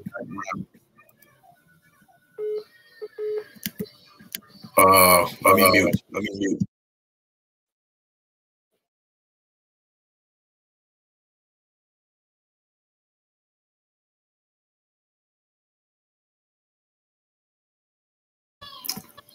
Oh, I think I had to.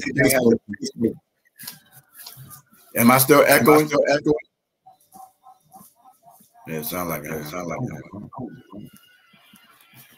Hold on. Oh, this the wrong. This the video game. Where's my headphones?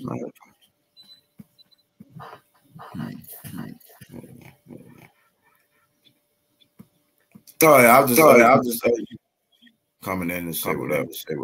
Okay, that sounds way better. All right. Okay, so I'm gonna read this again. Yeah, Khan. Quinting said, Khan. Sister said it looks like budded bells, but flowers on each leaf like fringes. Wow, that sounds beautiful. Okay, so I'm gonna read it one more time. I'm off. So if you want, you already know where it's at? Well, now we're back in Josephus. Josephus 172. All right, so in Flavius Josephus, book number 3, chapter 7. Flavius Josephus, book number 3, chapter 7, line 6, paragraph 172, and it reads, and the priest's mitre, or his mitre, so the priest's crown, was the same that was described before, and was wrought like that of the other priests, above which there was another with swaths of blue embroidered, and round it was a golden crown polished of 3 rows, one above another, out of which arose a cup of gold, which resembled the herb we call saccharus. But those Greeks that are skillful in botany call it hyoscyamus. Now, lest anyone that has seen this herb but has not been taught its name is unacquainted with its nature, or having known its name, knows not the herb, when he sees it, I shall give such as these are a description of it.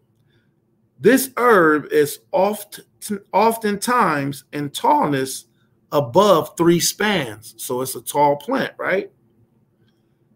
And its root is like that of a turnip. For he that should compare it hitherto would not be mistaken. But its leaves are like the leaves of mint. Out of its branches, it sends out a calyx, cleaving to the branch. So it has a coat that grows over it. Now, I'm not trying to make up stuff, but this sounds like the bud to me. Sounds like the bud with the icky sticky growing over. You know, your mic is muted, right? You know your mic is muted? Okay, okay, all praise. All right, out of his branches sends out a calyx cleaving to the branch, and a coat encompasses it, which it naturally puts off when it is changing in order to produce its fruit. This calyx is of the bigness of the bone of the little finger, but in the compass of its aperture is like a cup. This I will further describe for the use of those that are unacquainted with it. Suppose a sphere be divided into two parts, round at the bottom, but having another segment that grows up to the circumference from that bottom. Suppose it become narrower by degrees, and that the cavity of the part grow decently smaller, and then gradually grow wider again at the brim, such as we see in the navel of the pomegranate, with its notches.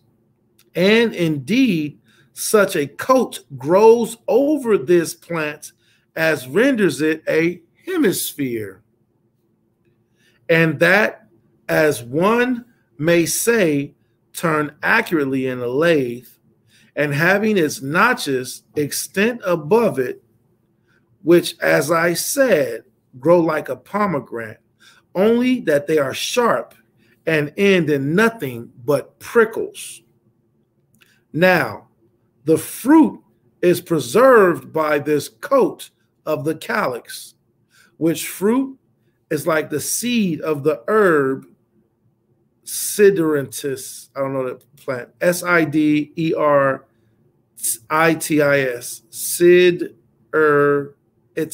Sideritis. It sends out the flower that it may seem to resemble that of a poppy. Of this was the crown made, and far as from the hinder part of the head to reach to the temples, but the Ephelius, for so this calyx may be called, did not cover the forehead, but it was covered by a golden plate, and had an which had inscribed upon it the name of Allahia in sacred characters. And such were the garments of the high priest. Now, here one may wonder at the ill will which men bear to us, and which they profess to bear on account of our despising that deity which they pretend to honor. For if anyone but consider the fabric of the tabernacle and make a view of the garment of the high priest and those vessels which we make use in our sacred ministration, he will find that our legislator was a divine man, and that we are unjustly reproached by others. All right. So I'm like, oh, wait, let me finish reading this. For if anyone do without prejudice with the judgment, look upon these things, he will find they were everyone made in a way of imitation and representation of the universe. All right. I yield the floor right there. All right. So with that being said, very descriptive definition of this specific plant. But above all, it wasn't just about reading the definition of this plant. It was about us getting a deeper look at the high priest garment, at the garment of the priests. And this is something that we need to learn about, because we're going to be going back to this. This is our culture.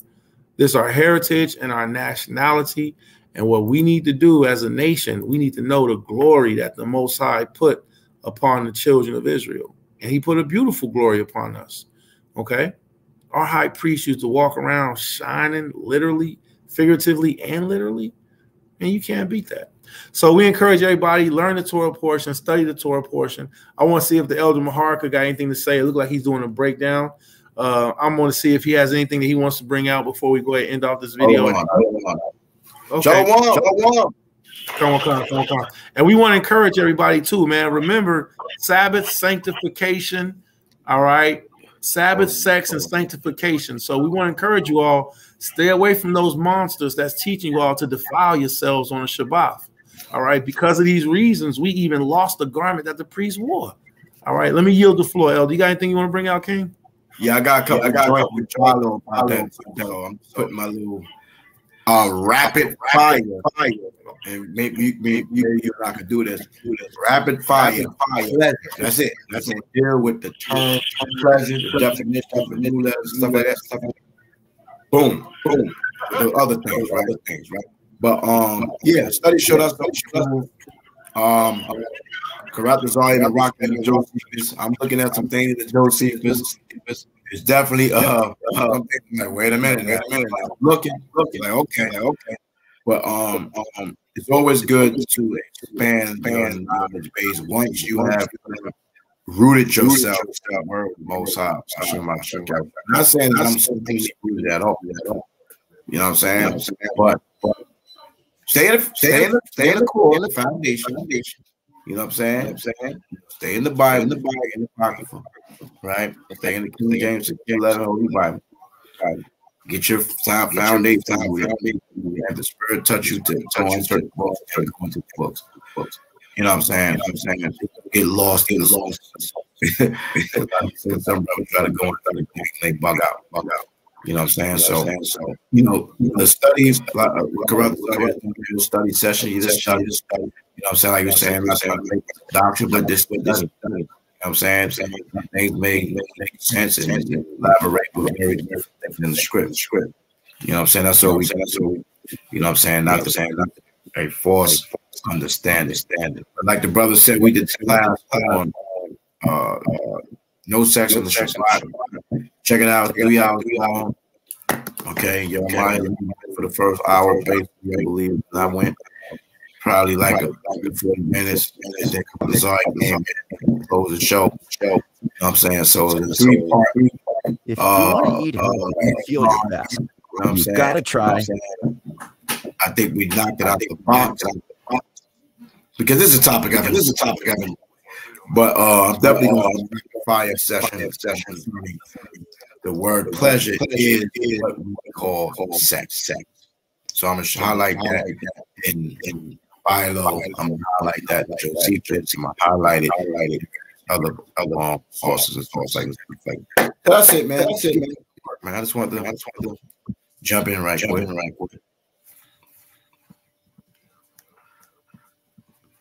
I'm done.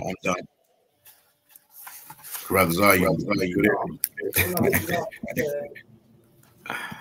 Oh, okay. Oh, praise, man. Well, salute. Yeah, salute. My bad. Yeah, my new single. La music. At the promo, Yahweh 77. I uploaded to the Army Original Headquarters.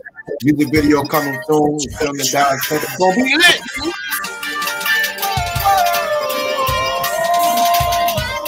All right. So welcome.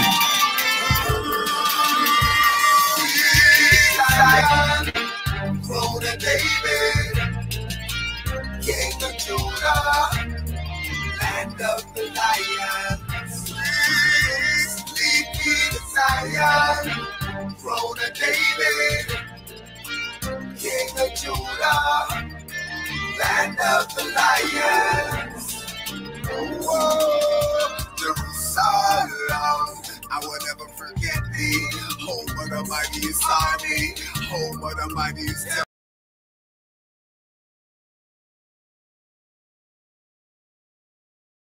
Grandpa, Isaac and Jacob, who dwelled in the land of Canaan, wearing linen or raiment, David be the house of King Bendiah.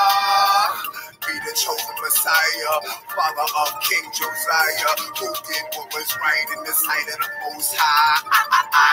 Mighty King Yahweh, master of all the planets, the one who blew breath in Adam, the one who chose Moses and Aaron to start the Levitical priesthood, tied with a highest priesthood. Zion, throne of David, King of Judah, land of the lion.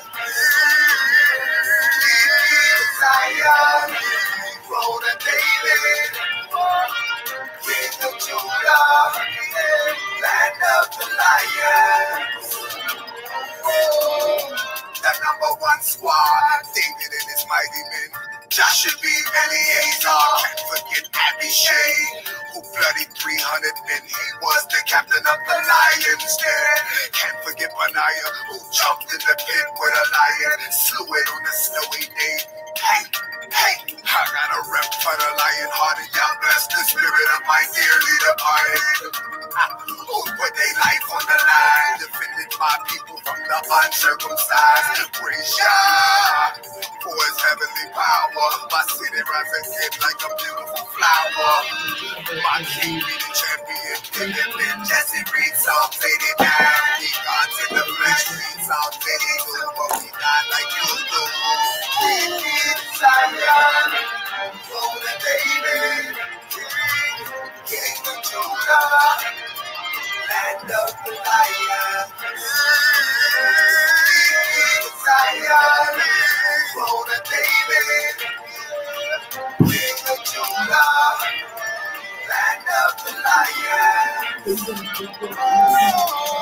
Three festivals a year, held in Jerusalem only, commanded by the Most High only. Bring your tithes and offerings to the sons of Aaron, only to Jerusalem only. Deuteronomy 16, 2 Chronicles 7:12. You should read it yourself.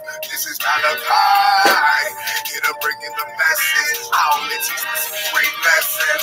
Deuteronomy 12, Leviticus 23, Leviticus 22. His word is the living truth.